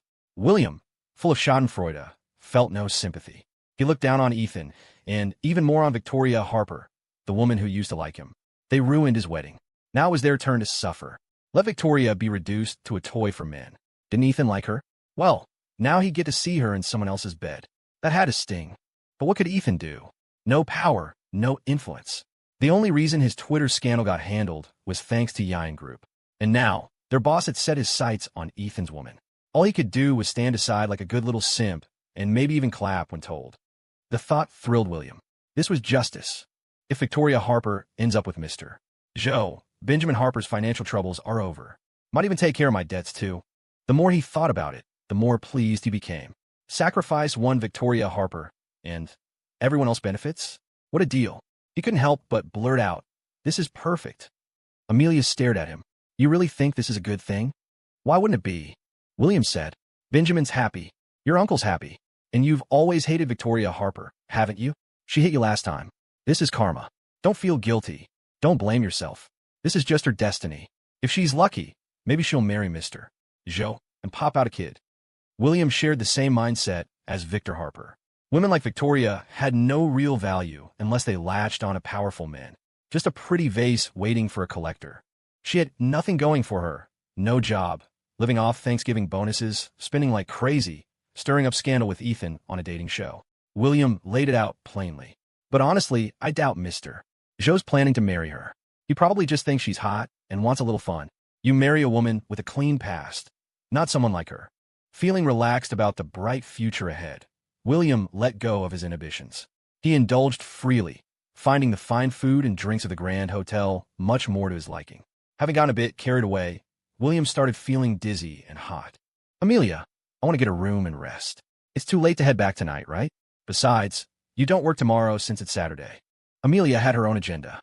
She planned to knock on Ethan's door in the morning and taken to catch them in the act. Hearing William mention resting, a nearby bellman stepped forward. "Sir, would you like me to show you to the lounge?" William nodded and, swaying unsteadily, was helped away. Amelia didn't watch him leave. With William gone, she wanted to have a proper talk with Benjamin Harper. But when they were face to face, she found herself unsure how to begin. Finally, Benjamin Harper broke the silence. "I hear you found a job as an executive assistant. How's it going?" "It's good." "Is the money easy?" "No." "What's the monthly pay?" "The intern salary is $6,000. For a complete newbie, an intern salary that high was actually quite impressive. $6,000 a month, and that's if you make no mistakes," Benjamin continued. "After rent, living expenses, daily costs. How much is actually left in your hands? Do you have any idea how high property prices are? They average $3,000 per square foot. Your monthly salary can't even afford a single square foot of bathroom space. A single apartment can cost $300 million. With $1, $5 billion William owes. How many apartments like that could be bought?" He leaned in slightly. "He owes $1. $5 million, not just 100,000. You two could work for lifetimes and never pay it off. With him, he's just dead weight. He can't contribute. He just forces you to slave away earning money. Eventually, debt collectors will be at your door. Do you really want that kind of life forever? A lifetime stuck in a cramped Brooklyn loft, no car, no property, struggling endlessly just for that $6,000 a month." It felt like a hopeless, bottomless pit. She hated this life.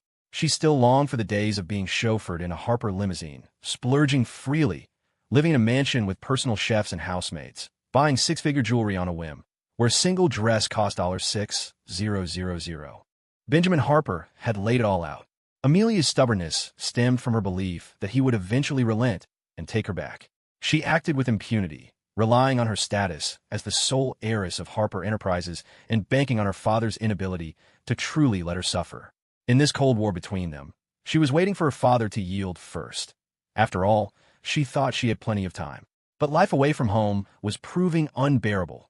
Each day dragged on like a year. Benjamin Harper didn't push her anymore. He simply told her to think it over carefully and come back to him once she had made up her mind. Until then, he wouldn't allow her home. Compromising now would lead to endless issues, and he would lose all authority as her father. What if William's debt could be resolved? Amelia asked. Benjamin Harper replied. Then we can talk once you've actually resolved it. But for them to solve it on their own? Utterly impossible. By the time the father and daughter finished their conversation, most guests had left. Even Victor, having drunk too much, had retired to the lounge. But was this plan with Victoria Harper truly foolproof? Amelia wondered. Victor claimed he had personally escorted Mr. Joquan to the room and heard Victoria's voice inside.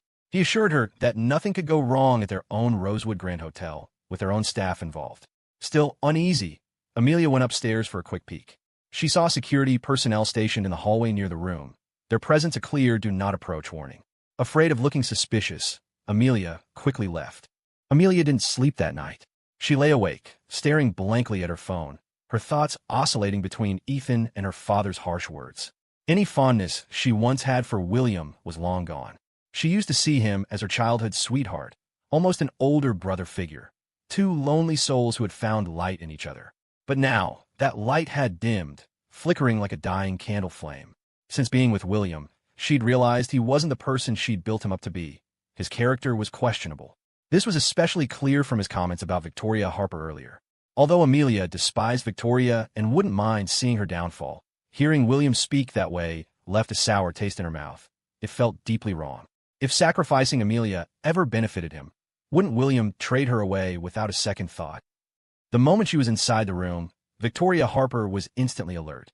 Her eyes were sharp and clear, betraying none of the drunken stupor she had feigned earlier. A moment later, Mr. Joquan came in. From outside the closed door, Victor's voice could be heard. Mr. Joe, have a wonderful evening. Mr. Joe quickly shut the door and turned to Victoria Harper. Boss, are you all right? Victoria, sitting composedly on the sofa, casually smoothed her skirt. I'm perfectly fine. But you drank so many of those peppermint oil capsules. Are you sure you're all right? I took the antidote beforehand. Just goes to show why she's the boss, Mr. Joquan thought. Her planning is even more meticulous than mine. Even with the antidote, the large amount she'd ingested still induced heat and dizziness. It was only Victoria Harper's formidable willpower keeping her conscious. Anyone else would likely have succumbed to sleep by now. Mr. Joquan kept watch on the hallway. Once certain it was empty, he informed Victoria, Boss, it's clear outside. You can go find Mr. Johnson now. Yes, it's about time, Victoria replied. Any longer, and he'll start getting anxious. Mentioning Ethan brought an irrepressible smile to her lips, transforming her previously shadowed face into something bright and captivating. Victoria slipped on a hotel bathrobe and stepped out. She quickly mussed her hair and, putting on a tearful expression, knocked on Ethan's door. Ethan had been on the verge of going to find her himself. Hearing the knock, he flung the door open to find Victoria leaning heavily against the wall, gasping for breath. Her face was unnaturally flushed, her eyes glistened with tears, and soft moans of distress escaped her lips. The moment she saw Ethan, she seemed to collapse weakly against him, clinging helplessly as she sobbed pitifully. Ethan, I feel terrible. They gave me those peppermint oil capsules. Ethan stiffened, his hand automatically going to support the small of her back. He could feel the unnatural heat radiating from her skin. Along with the heat came her scent. Victoria looked up at him like a lost kitten, her large eyes brimming with moisture, filled with a pitiful plea. Ethan, Ethan, she murmured, please, help me. I feel so bad. Victoria pressed herself against him insistently.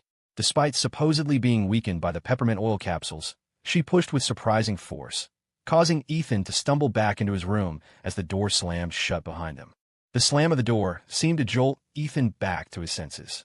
I'll take you to the Mayo Clinic, he said firmly. Touching her now would be taking advantage of her situation. I'm not going to the Mayo Clinic. I need you to help me, Victoria insisted, seemingly reading his hesitation.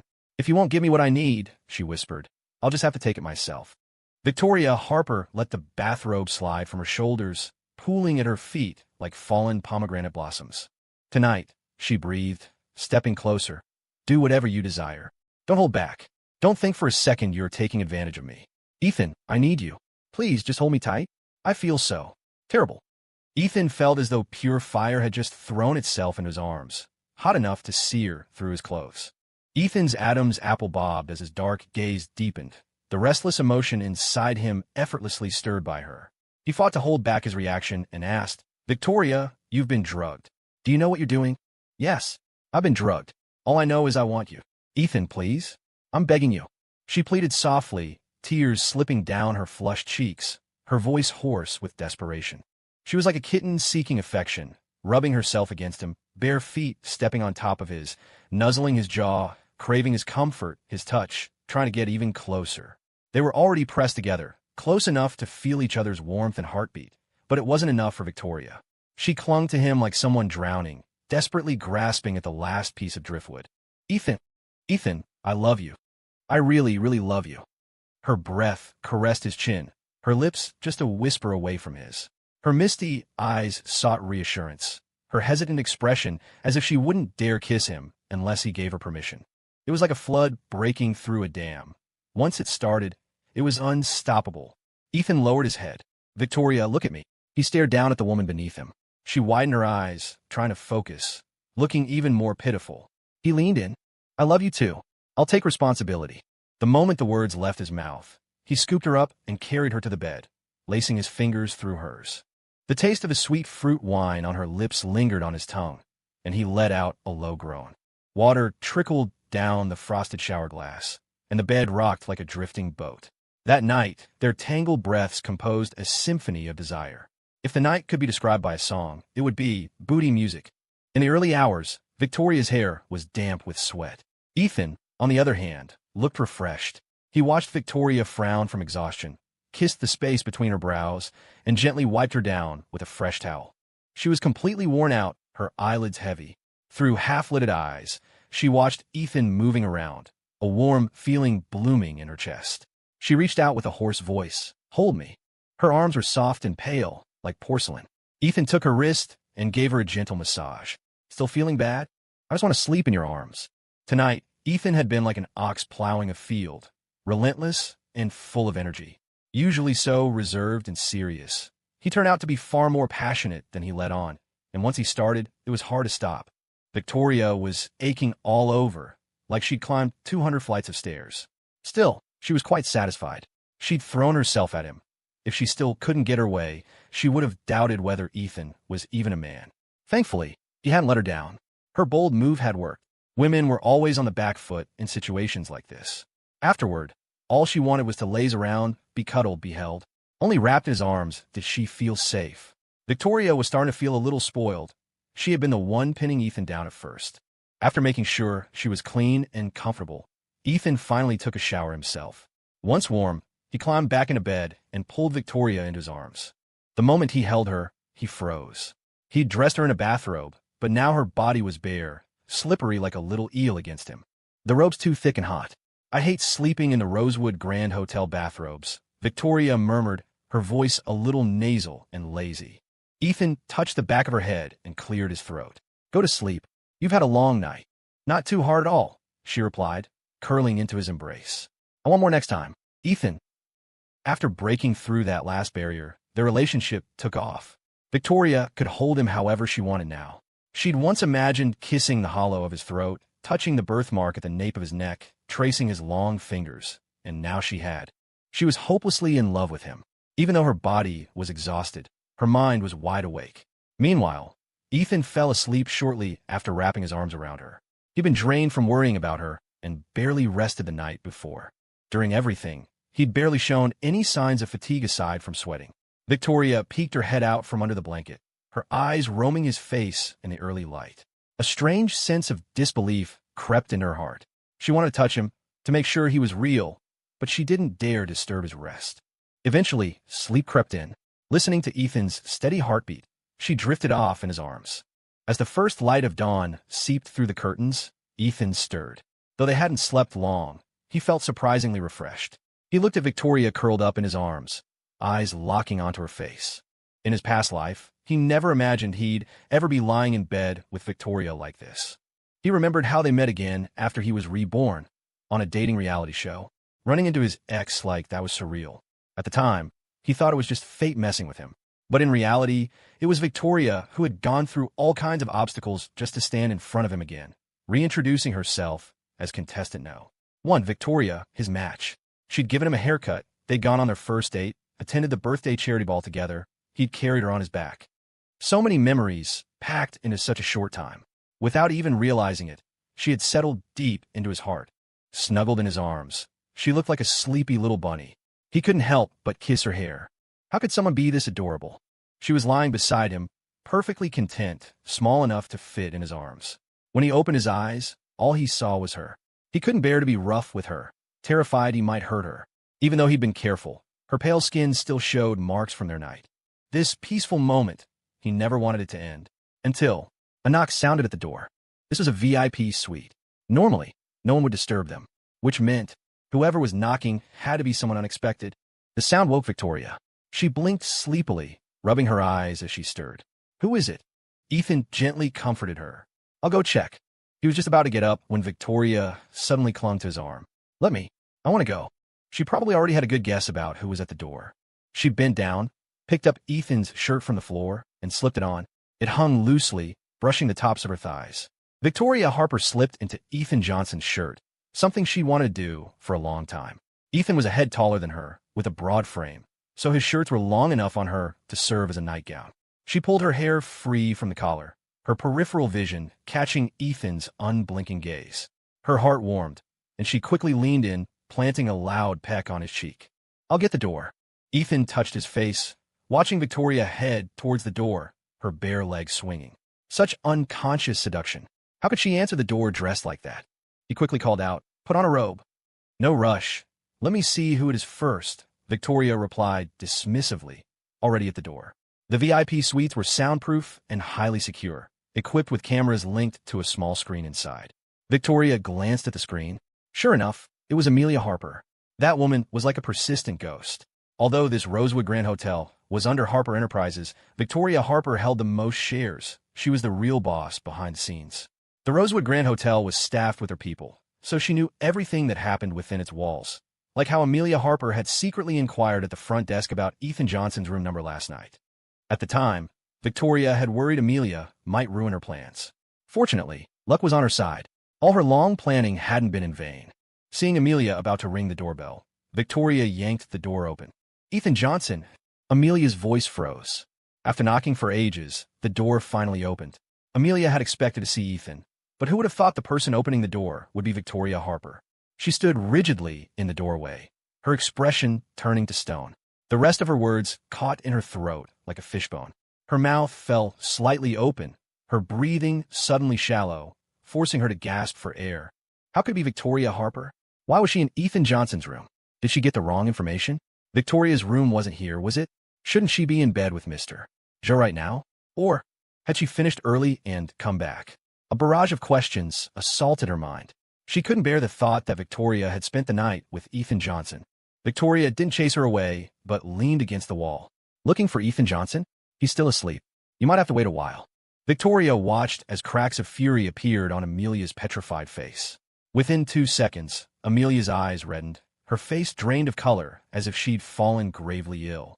Only then did Amelia register the shirt Victoria was wearing, the black button-down Ethan had worn yesterday. She had dated Ethan for 3 years, lived with him even. She knew he favored custom-made shirts and suits from a particular tailor. Victoria stood there in Ethan's shirt, her long, pale legs exposed, suggestive marks visible on her neck. It was obvious last night had been intense. Victoria Harper, how dare you? How dare I not?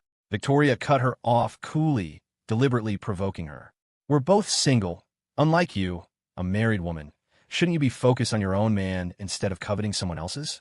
Speaking of which, Ethan and I getting together today is all thanks to your uncle slipping me those peppermint oil capsules last night.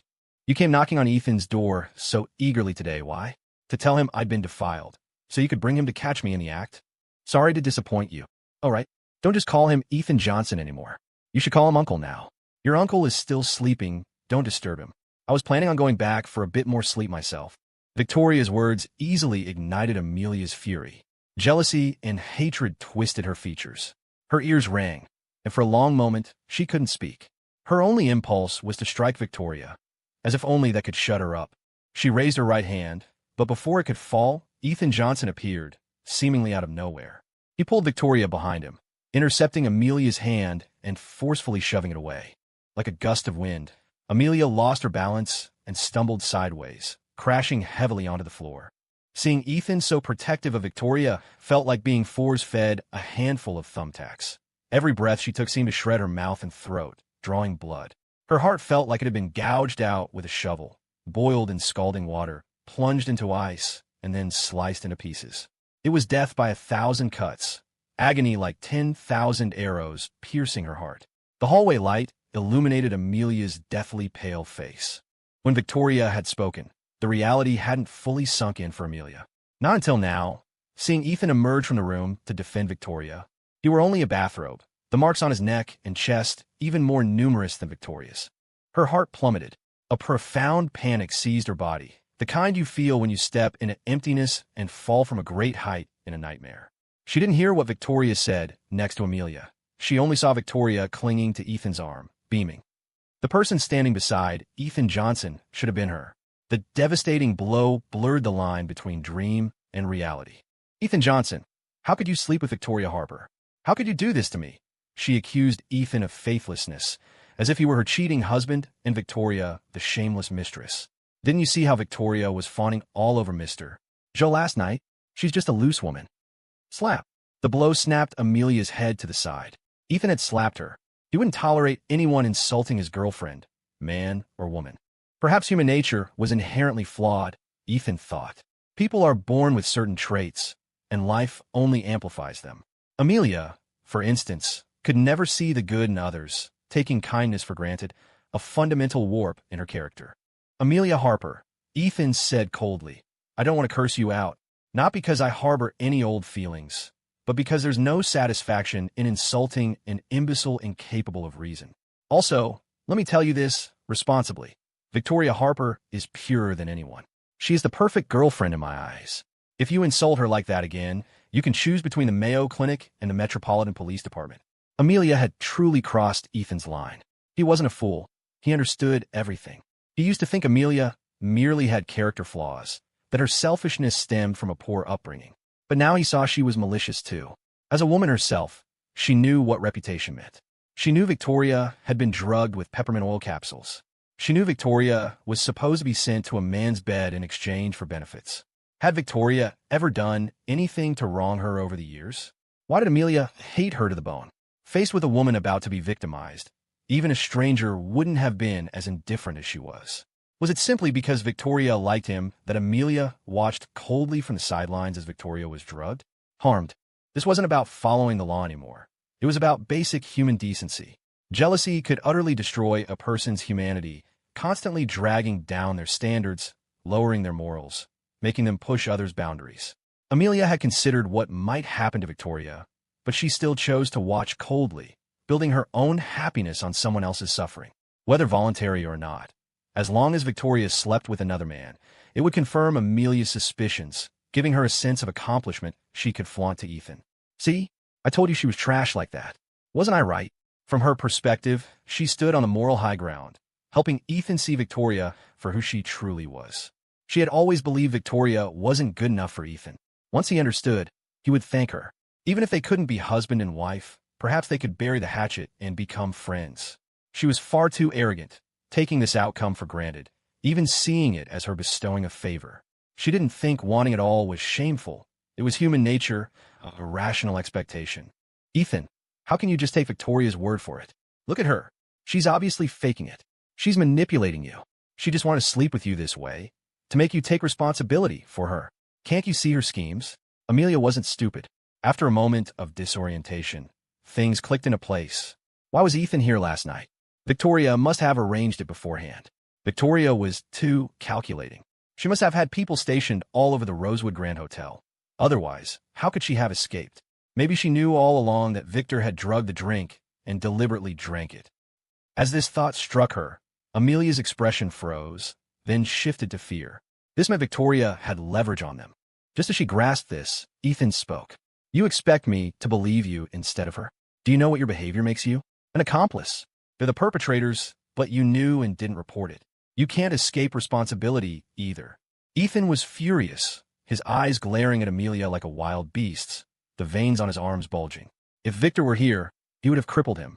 Victoria stood behind him, wrapping her arms around his, her fingertips soothingly stroking a prominent vein. Just like the man I chose, she thought. Even his anger is captivating. Makes me want to kiss him. Thinking it, Victoria did it. She stood on her tiptoes and, right in front of Amelia, kissed the corner of Ethan's lips. Afterward, she leaned against him lazily and said, Amelia, instead of worrying about my boyfriend here, maybe you should go worry about your husband. Oh, right? And where's my little niece? I remember he was here last night too, wasn't he? How come he's not with you? If he saw you knocking on another man's door first thing in the morning, he'd probably lose it with you. You should hurry up and find him. Don't let him get the wrong idea. Hatred filled Amelia's eyes. She had every right to hate Victoria, who had stolen her most precious treasure. But whose fault was that? Amelia hadn't cherished him. She'd mistaken a treasure for trash. She hated her now, and there would be more hatred to come. This was just the beginning. Amelia swayed, almost losing her footing, too weak even to curse. Ethan's slap had completely intimidated her. She was scared, not because the slap hurt that much, but because she could tangibly feel Ethan drifting further and further away to a point beyond reconciliation. However much she hated Victoria, Ethan hated her just as much. After warning Amelia, Victoria ignored her completely, tugging Ethan's arm. So sleepy. I want to sleep more, but I ache a little. It hurts too much to sleep. Can you give me a massage later? Okay. Then let's go back to sleep. Across from them, Amelia looked ready to collapse, like a delicate white flower in a storm, easily snapped. Words could kill, too. Once you knew your enemy's weakness, words became knives, stabbing them until they bled. Victoria had no interest in watching Amelia's pathetic state. She had more important things to do. Victoria took Ethan's hand and, without much effort, led him back into the room, easily placating him. She was the one who closed the door. As the gap narrowed, her gaze towards Amelia held no triumph or provocation, just a fleeting glance, as if Amelia were insignificant in her eyes, as fragile as a speck of dust, gone with a puff of air. Once the door was shut, Victoria grew bolder. She wrapped her arms around Ethan's neck, her back pressed against the door behind her. She looked just like those internet videos of kittens cuddling up to golden retrievers. She moved to kiss Ethan, but he turned away. Victoria paused for a second, then smiled. Angry, Ethan's face was stern. He didn't speak. Victoria knew what he was angry about. Her acting on her own, not telling him beforehand, putting herself in danger. She'd angered him, so she had to coax him herself. Only after coaxing him properly could she get what she wanted. I took the antidote yesterday, Victoria said, watching Ethan's expression closely. She quickly added, but the drug was too strong. The antidote didn't really work. Ethan, don't you ever put yourself in danger like that again. I know. I was just thinking you were here, right? And Mr. Joe is someone I know. I had bellmen stationed everywhere in the Rosewood Grand Hotel. I made thorough preparations. If you were so prepared, why did you come knocking on my door last night, asking for my help? He couldn't dwell on it. The thought made fear creep up his spine. What if Victoria had knocked on the wrong door last night, or run into someone dangerous along the way? Could she have defended herself in her state? You couldn't prepare for every eventuality, only fear the worst. It was precisely because he loved her that Ethan felt so terrified. Victoria muttered under her breath, because you were part of my plan. What are you muttering? Had you said that out loud? For the first time, Victoria felt a twinge of apprehension. Just as Amelia had said, she was manipulating Ethan. That Thanksgiving night, she hadn't been content just kissing the birthmark on his neck. She wanted to get closer, to break down that final barrier, to become exclusively his. She wanted to make a move on Ethan, but he hadn't been willing. So, she had to resort to a method like this to force his hand. Ethan couldn't bear to see her suffer, and besides, he liked her. This month of proximity had truly given her the advantage. From now on, the moon belonged to her. I didn't have anyone take me to the Mayo Clinic because there's a good show today. I want to go watch the drama unfold. Will you come with me later, okay? Ethan gave a non-committal Are you still angry now? Not anymore. Then kiss me. Victoria tightened her arms around his neck, swaying slightly as she demanded a kiss. Afraid she'd fall, Ethan had no choice but to grip her waist. Victoria's waist was slender, without an ounce of fat. Last night, he had held her waist just like this, watching her cry out, unable to bear it. The memory made Ethan's eyes darken. He leaned down and gave her a kiss. Victoria decided it wasn't enough and clung to him, wanting more, seemingly oblivious to the danger. Her thighs were faintly visible beneath the hem of her shirt, and she had a habit of hooking them around Ethan's waist. Even though she wasn't feeling well, she still loved teasing him. They had stayed up too late last night, so Ethan didn't dare tire her out further. After soothing Victoria Harper's little mood, he called the Rosewood Grand Hotel room service to have a clean set of clothes sent up. Ethan reeled off Victoria Harper's sizes one by one, and Victoria Harper watched him with an amorous gaze. As soon as he hung up, she pounced, tackling Ethan onto the bed. "Mr. Johnson, smooth moves. Took you just one night to learn my clothing sizes. Stop fooling around." Ethan patted her back. "Do you need help getting washed up?" He'd already given her a quick sponge bath last night, worried she'd be uncomfortable sleeping otherwise. She just needed to wash her face, brush her teeth, and get dressed. Victoria Harper lay thoughtfully on his chest. "No need. I could do it myself.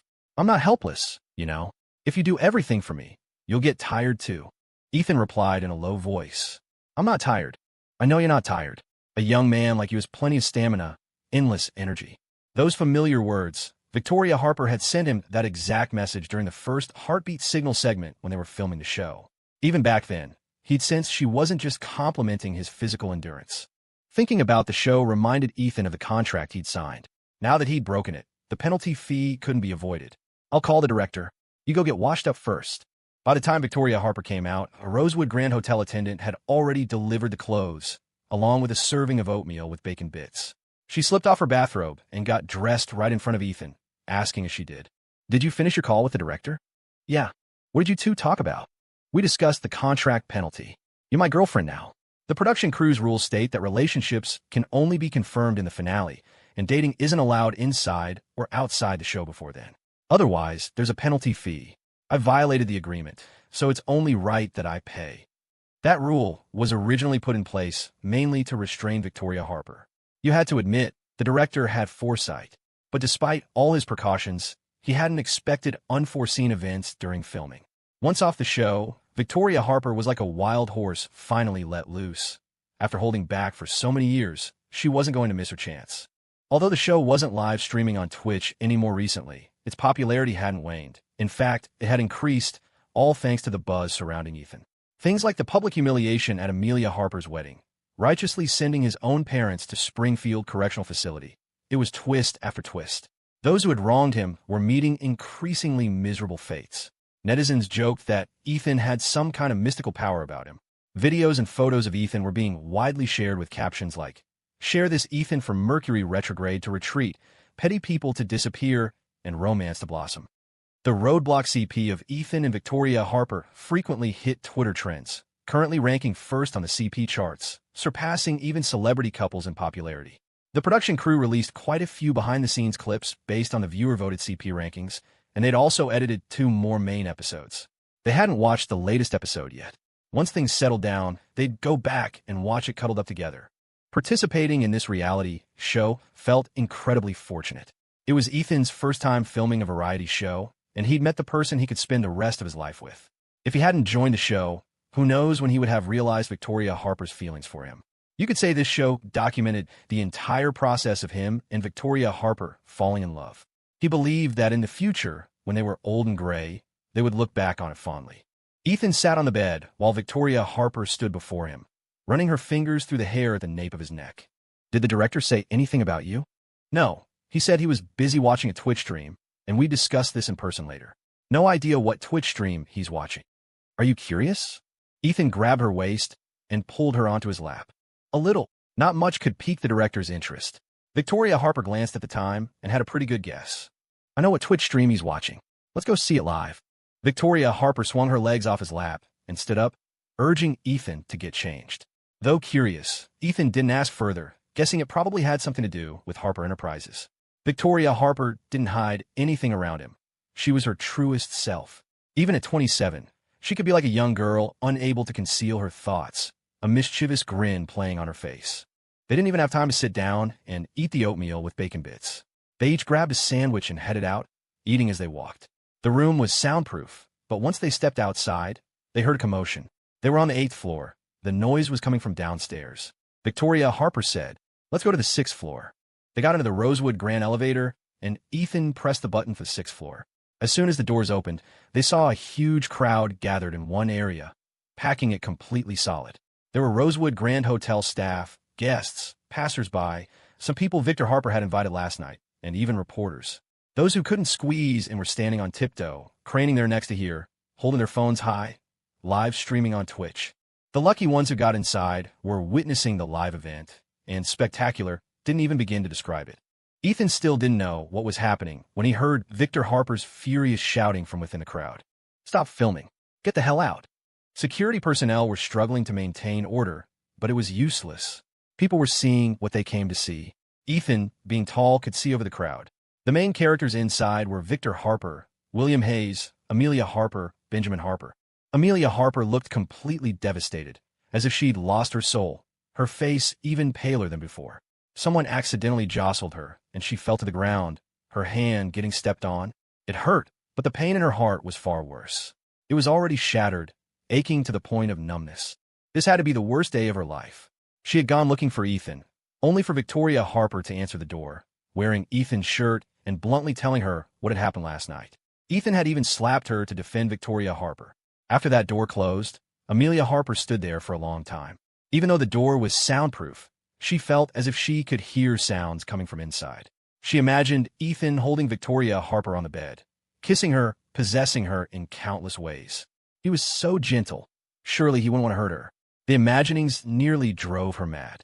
As if her body was trying to save itself, her legs moved backward uncontrollably until she hit the wall. Then, steadying herself against it, she fled the area like a fugitive. Who could she turn to at a time like this? Her first thought was William Hayes. She went to William Hayes' room. The door opened, and she saw a scene that utterly shattered her worldview. William Hayes and Victor Harper were lying naked together. The room was a mess. It was obvious what had transpired.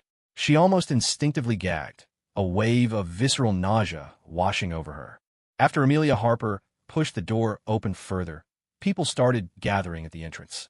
Her mind was in turmoil, and she didn't notice anything unusual at first. If she had been thinking clearly, she would have shut the door immediately. Instead, she let out a piercing scream. William Hayes woke up first. Being younger, his reactions were quicker.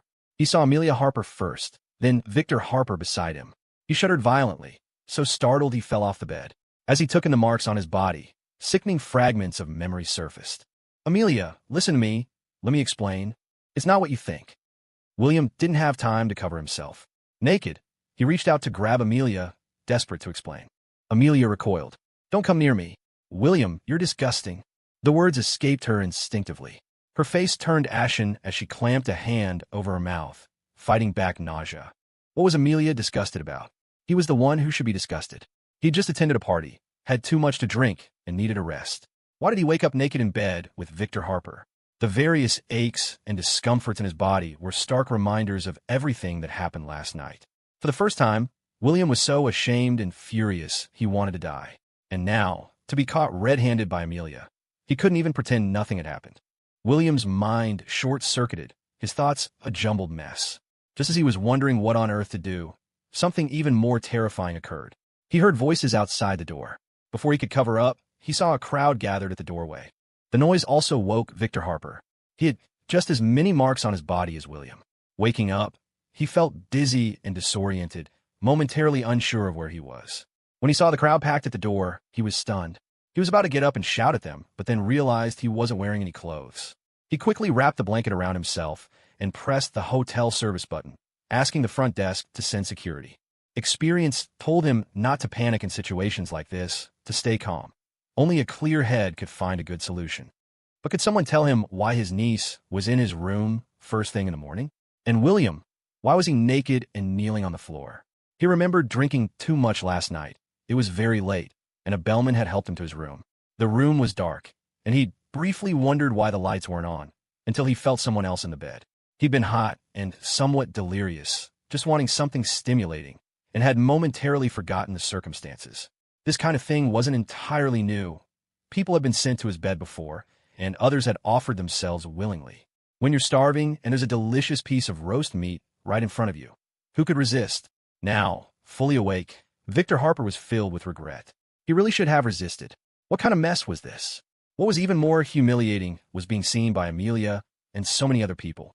Victor Harper had only one thought. This absolutely couldn't get out. If this scandal spread, the Harper family would be finished. Amelia, go close the door. It was too late. Almost instantly, more people surged forward from outside. Hotel security couldn't possibly arrive fast enough. Victor Harper caught sight of a few acquaintances, their faces showing shock. Bystanders held up their phones, filming the spectacle. In no time, reporters arrived too, radiating malice. Most of their expressions mirrored Amelia's, as if they were looking at disgusting maggots. It was over. Completely over. Victor Harper felt like he was being roasted over a fire, unable to hide, unable to escape. If only people staying in the hotel had seen it, that might have been manageable. But why had reporters shown up so quickly? Victor Harper was an idiot. He instantly understood this wasn't an accident, but a setup. Someone was targeting him. What am I seeing first thing in the morning? On my eyes. I sent that, William. Didn't he just marry Amelia last month? So William has this kind of preference too. Huh? Plays for both teams? Isn't his taste a bit intense? Who topped and who bottomed? Give us the details. Can't ship this. Really can't ship this. Younger Uncle CEO and his celebrity little darling husband. Her uncle on one side, her husband on the other. This must be devastating for Amelia. Even if it was an accident, how could they possibly move past this? Just thinking about it is nauseating. So this is how disgusting it looks when novel plots happen in real life. Passers-by flooded into the Twitch stream video, all eager to watch the drama unfold. Amelia had a decent following too, but compared to Ethan, she was more of a cautionary tale. Netizens called her love-struck and blind, with terrible judgment in men. Ethan had treated her so well before, yet she'd run away from the wedding. Now she'd married William, only for William and her uncle to end up. It was beyond words. Accident or not, after something like this, their marriage was surely ruined. This kind of stain wouldn't just disappear. Ethan, having understood the whole sequence of events, almost couldn't stop himself from applauding. Brilliant. He knew Victoria Harper was ruthless, but he hadn't expected her to be this ruthless. It exceeded his expectations. Even he couldn't have dreamed up something so disgusting. Victoria Harper looked at him expectantly, seeking praise, her eyes sparkling. Well, wasn't that a good show? Brilliant. Beautifully done. This was the proper way to deal with enemies. Utterly humiliate them, leave them mentally exhausted and powerless to retaliate. Victoria Harper had clearly done her homework to take down the Harper family. One moment, the Twitch stream video of Victor Harper and William was spreading. The next, news about him keeping escorts on the side was leaked to TMZ, by his own wife, no less. The evidence was irrefutable. Affected by the public outcry, Harper Enterprises' stock plummeted. William wasn't faring any better. Already unpopular with the general public, his fan base nosedived. He had more anti-fans than actual fans now, becoming a disgraced celebrity facing boycotts. After the Johnson Group went bankrupt, his $1.5 billion debt as the legal representative, previously suppressed because of the Harper Enterprises connection, also became widely known.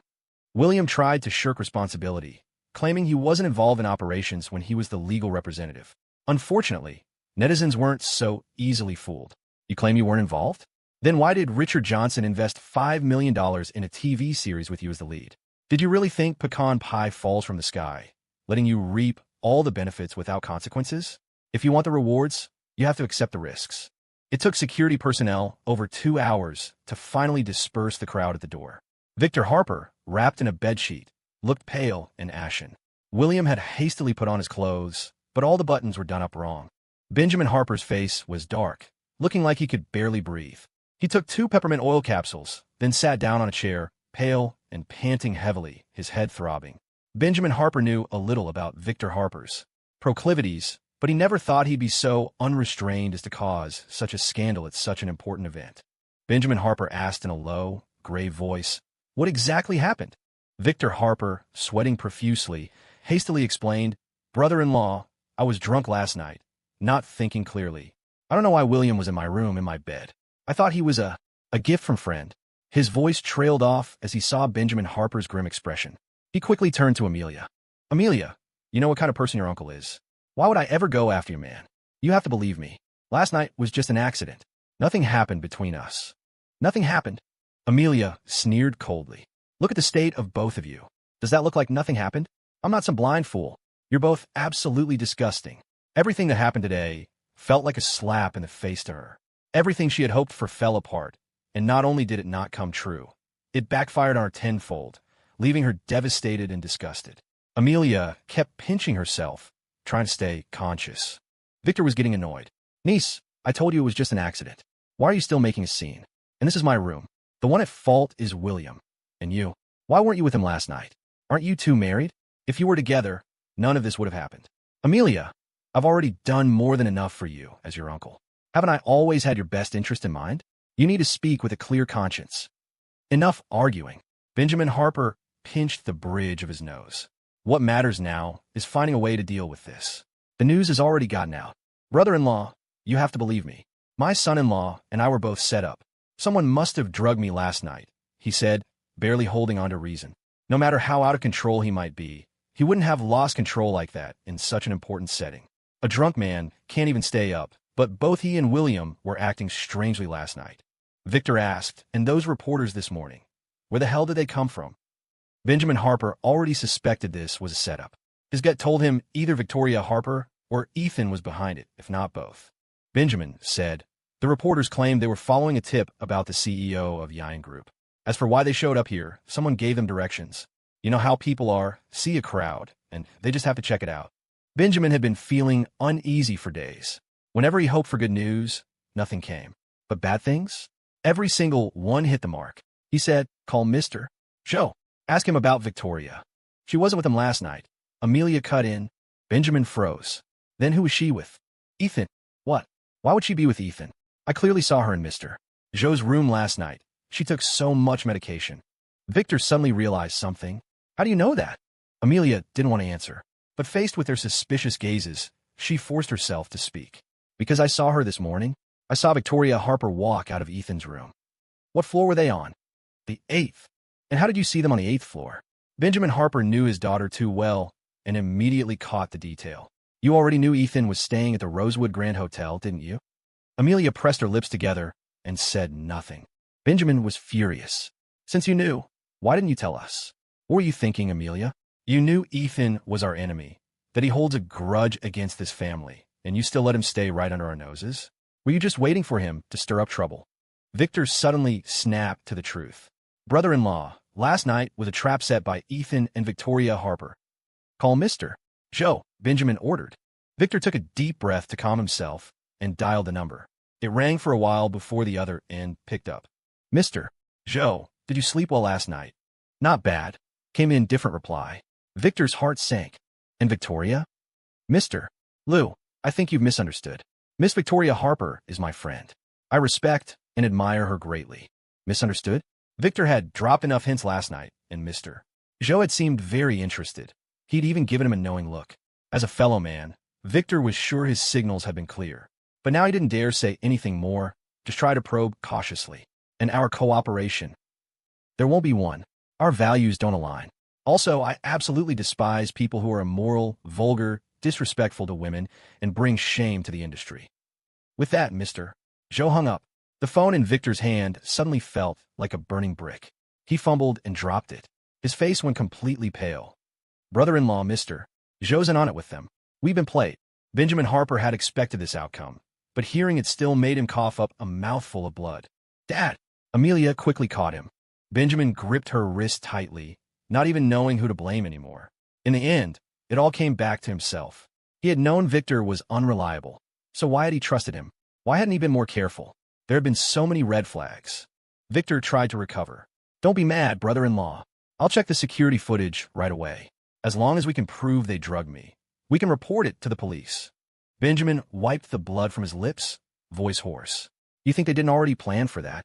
Sure enough, when Victor sent someone to check the hotel surveillance footage, they were told it had been hacked, and the system had crashed. Nothing was recorded. At the same time, Victor saw the online news exposing his affairs with escorts. People were coming forward claiming he had repeatedly forced men into sexual acts, describing his personal life as chaotic. Rumors about him liking men had circulated online before. Most brushed it off as a joke. But now, with Twitch streams and hard evidence surfacing, The rumors were confirmed. Public opinion had never favored Victor. Now, it turned into full-blown outrage. People wanted him out, and Harper Enterprises was being dragged down with him. His phone, still on the ground, kept ringing, calls from business partners and shareholders demanding answers. Victor was out of ideas. He had tried to be clever and ended up losing everything. He couldn't even take care of himself, let alone save the company. All he could do now was place his hopes on Benjamin Harper. He collapsed to his knees, sobbing, "Brother-in-law, you're the only one who can help me now. Please don't abandon me. I did all this for you. Get out." Benjamin Harper clenched his jaw. With Amelia's help, he stood back up. This wasn't over. It was just the beginning, like a carefully arranged line of dominoes. One piece had fallen and would bring down and the next, until they all collapsed. "You caused this mess, you clean it up. What help can I give you? Do you expect me to kneel and beg for forgiveness on your behalf? You claim what happened with William was an accident, but what about everything else? The victims are already coming forward. Even your wife has come out publicly to accuse you. I think it's time you spent some time reflecting at Springfield Correctional Facility. And you." Benjamin Harper's eyes narrowed as he turned to William, his gaze murderous. "This marriage ends now." William had tried to fade into the background, hoping to be forgotten. But now, with Benjamin pointing at him, he had no choice but to face the music. "Amelia, you really want a divorce? Didn't you say that no matter what happened, you'd stand by me? None of this was my fault. I'm a victim too. If you hadn't brought me here, none of this would have happened. Now that things have gone wrong, how can you just abandon me? Since we got married, I've never done anything to betray you." It was true William hadn't intentionally wronged her. What happened between him and her uncle wasn't his fault. Just as he said, he was the victim. She shouldn't be disgusted by him, yet she truly couldn't continue this marriage. Now, whenever she saw William, her mind would reflexively conjure the image of him and her uncle in bed. It was too filthy. She couldn't suppress her nausea. "But I can't get past this. I can't face you." William cut her off, his eyes blazing with fury. "Amelia, if you had gone through something like this, I would never abandon you. You know damn well it wasn't my fault, yet you still look at me with such disgust? What right do you have?" He seemed to realize salvaging the marriage was unlikely. William lost his composure, words tumbling out recklessly. "You went looking for Ethan this morning, didn't you? You can't let him go, can you? Did you want to take him to see Victoria? Did you think Ethan, like you, would just find Victoria disgusting and abandon her if he saw her harm?" William had struck Amelia's darkest, ugliest core. No one understood her better than him. Amelia was more hypocritical than anyone, but refused to admit it. She had wanted to divorce him long before this. This incident had merely given her a convenient excuse, a suitable reason to ask for a divorce. Realizing this, a mocking expression spread across William's face. Amelia's face stiffened. "William, what nonsense are you talking? You know perfectly well whether I'm talking nonsense or not. Otherwise, explain why you saw Ethan yesterday and didn't tell us. Isn't it because your heart was stirring? You couldn't let go of me when you were with Ethan, and now you can't forget Ethan when you're with me. You want everything. Amelia, don't you think you're selfish and greedy? I could have had a smooth, peaceful life, but now you've ruined me." William screamed himself hoarse, his eyes filled with loathing. If he had known it would come to this, he never would have married Amelia, ending up cuckolded for no good reason. A selfish woman like Amelia didn't deserve to be cherished.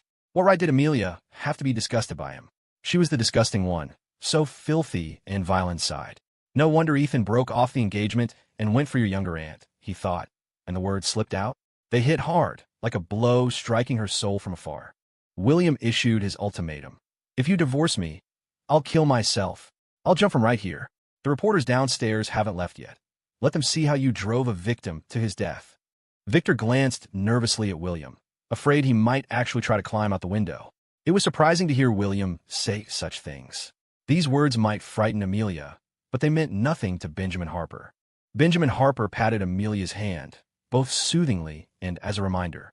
His eyes were sharp, his tone pure mockery. "Then jump. Open a window right now and jump. We won't stop you. If you think this floor isn't high enough for a good jump, feel free to go up to the 30th. William was cowardly at heart. Benjamin didn't believe he'd actually jump. He'd threatened suicide to scare Amelia, make her feel guilty, and hopefully get her to back down. Making a scene with tears and threats wasn't exclusive to women. The difference was men were better at exploiting women's tendency towards soft-heartedness.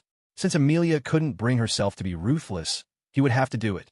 He didn't believe William would really jump. "So what if you jump? You'd be doing it yourself. We wouldn't be pushing you. Once you're dead, You're just a handful of ashes. Makes things simpler. I'll tell the public you killed yourself because you couldn't handle your debts. As for what happened with Amelia's uncle, it was an accident. No one has proof. Once you're dead, the truth is whatever the living decide it is. I could easily spin it that you seduced him. After all, this is Amelia's uncle's private lounge. When it came to ruthlessness, Benjamin Harper took the crown. Anything that could be solved with money wasn't really a problem. Benjamin Harper looked at William as if observing a rotting corpse, mocking his pathetic overreach, wishing he could just shove him out the window right then and there. William was terrified by his gaze, a chill running through him. Clenching his fists, couldn't stop the cold sweat pooling in his palms. Benjamin Harper sneered. Compared to Ethan, William wasn't even in the same league. He wasn't as smart, nowhere near as ruthless or cruel. Just a pathetic simp. Daring to challenge him? He really had a death wish. Benjamin Harper stood up and took a step forward, advancing on William as if wielding a knife. He ordered someone to open the window, then pushed William towards it, pressing him against the frame. William cried out in fear, his earlier bravado gone, pure terror filling his eyes. Uncle Hayes! Dad! Amelia and Victor spoke simultaneously, both afraid Benjamin Harper would actually harm William. If William died here today, it would cause significant trouble. Go on, jump. Let go and jump. Still feeling brave enough to die. Benjamin Harper patted his head menacingly. I don't dare. I don't dare anymore. William squeezed his eyes shut, terrified. His upper body was nearly halfway out the window. This was the 6th floor. Even if he survived, he'd be crippled. Benjamin Harper, let him go. The bodyguard released his grip, and William collapsed bonelessly onto the floor. Benjamin Harper stood over him. Sign the divorce papers, and I'll give you $5 million. A month after the divorce is finalized, I can arrange to send you somewhere safe. The people after you for debts or accountability won't find you. You can live out the rest of your life in peace. This wasn't just $5 million. An ordinary person could live comfortably off the interest alone. William had no job and no prospects, yet Benjamin Harper was offering him this sum, all for Amelia's sake. But to William, $5 million was far too little, a pittance compared to the vast Harper enterprises. He could have had it all, and now he was being fobbed off with scraps. How could he accept that?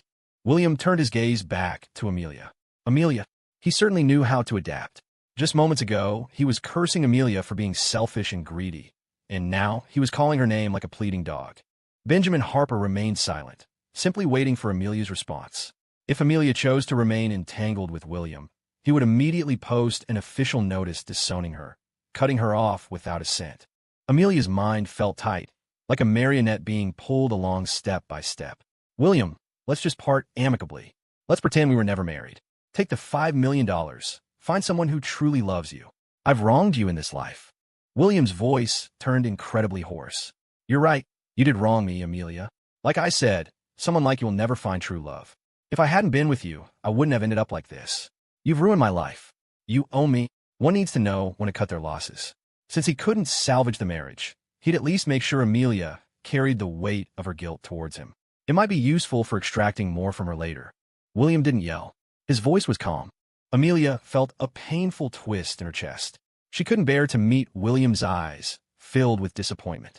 All she could do was mutter, I'm sorry, over and over again. After everything that had happened in a single day, her mind felt like it had short-circuited. She was like a frightened bunny, curling up into herself whenever something became too much to face. It wasn't until Benjamin Harper asked someone to print out the divorce papers that things moved forward. He'd already had the documents prepared. His lawyer had drafted them a while ago, and they'd been sitting in his inbox ever since. Printing them took barely a minute. The terms were clearly laid out in black and white. William was no stranger to contracts, and had no problem understanding the legal jargon. If you're not sure, send it to a lawyer you trust, Benjamin said. You've got 2 hours. Once you're ready, sign it. William didn't fully trust Benjamin Harper. Facing an old fox like him, it made sense to be cautious. Right in front of everyone, he made a call and sent the agreement out for review. The contract was simple. William had signed a prenup, so there was no shared marital property. The $5 million Benjamin Harper was offering was already generous. As Benjamin sat sipping water, he kept his eyes on William. If William stalled too long and tested his patience, that $5 million might suddenly become a much smaller number. William held the pen. I have one request. For the next month, I want to stay at Harper Enterprises. It's safer there. It made sense. After the Johnson family went bankrupt, people looking to collect their debts couldn't find Richard Johnson, so they came after William. Some of them weren't exactly civilized. Harper Enterprises was the safest place for him now. The 1-month cooling-off period before the divorce became official might offer a chance, however slim, that Amelia would change her mind. But that seemed unlikely. Benjamin Harper had a tight grip on her. Unless Benjamin Harper died. Amelia's heart wavered. William's words had struck a chord, and guilt stirred within her. Compared to Ethan, she had been much more forgiving and kind to William. She was beginning to understand what it really meant to treat someone well. If she ever had a second chance with Ethan, she would be even better to him than she had been to William, if he'd give her that chance. "Dad," she said, "I'll go with William to finalize the divorce in a month." She was asking for Benjamin Harper's approval. It was such a small request that Amelia didn't think it would matter. It felt like a way to ease her guilt. Maybe she'd feel less ashamed if she granted William this small gesture. Benjamin Harper didn't think William could cause much trouble under his nose anyway. "Fine," he said. William signed first. Then it was Amelia's turn. Unlike William's hesitation, she didn't pause for even a second. She signed each page quickly. And just like that, with the red seals side by side, their 1-month marriage came to an end. William had become a scandal overnight. His talent agency was eager to cut ties. His agent couldn't reach him by phone, so they just sent a message. The company would be distancing itself. In other words, he was being blacklisted. All his social media accounts were taken down. The agency had stakes in Harper Enterprises, and William already had more debt than he could ever repay. Pursuing him was pointless. Better to earn some goodwill with the Harpers. With the divorce wrapped up, Benjamin Harper made another call and immediately scheduled an emergency board meeting.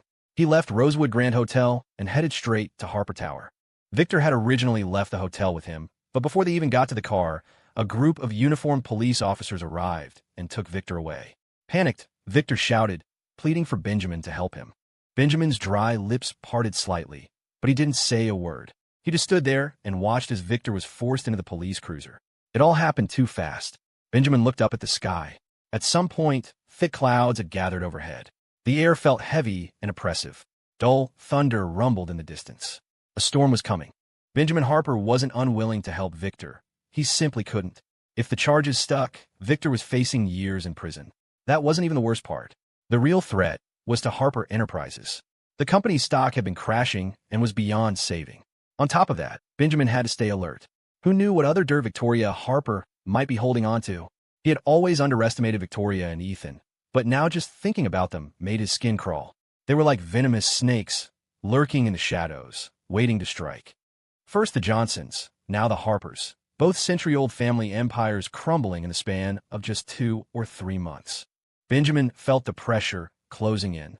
Those two snakes were getting closer, ready to strike at any moment. He barely had the strength to protect himself. Back at Harper Tower, he immediately called the board to order and began discussing crisis management. He couldn't understand how such a massive corporation couldn't handle Victoria and Ethan. Real estate losses needed plugging.